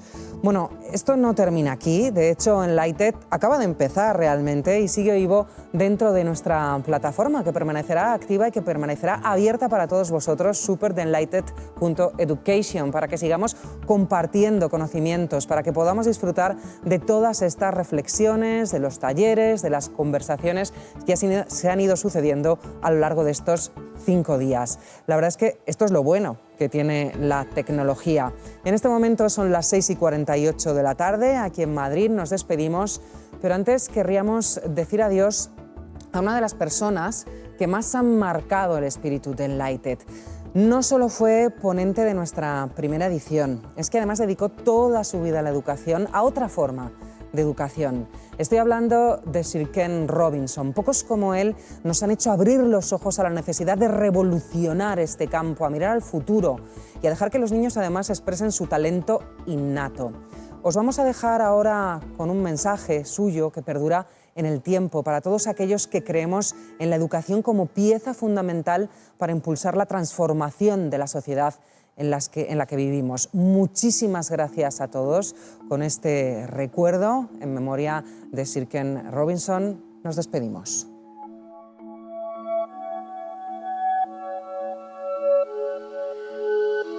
I don't think there's a more important conversation to have at the moment than the future of education of our children.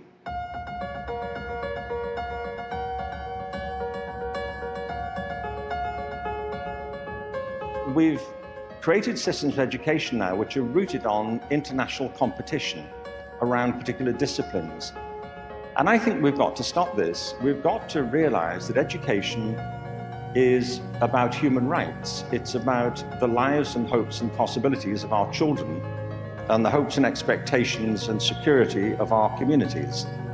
Human beings are profoundly, deeply and endlessly creative.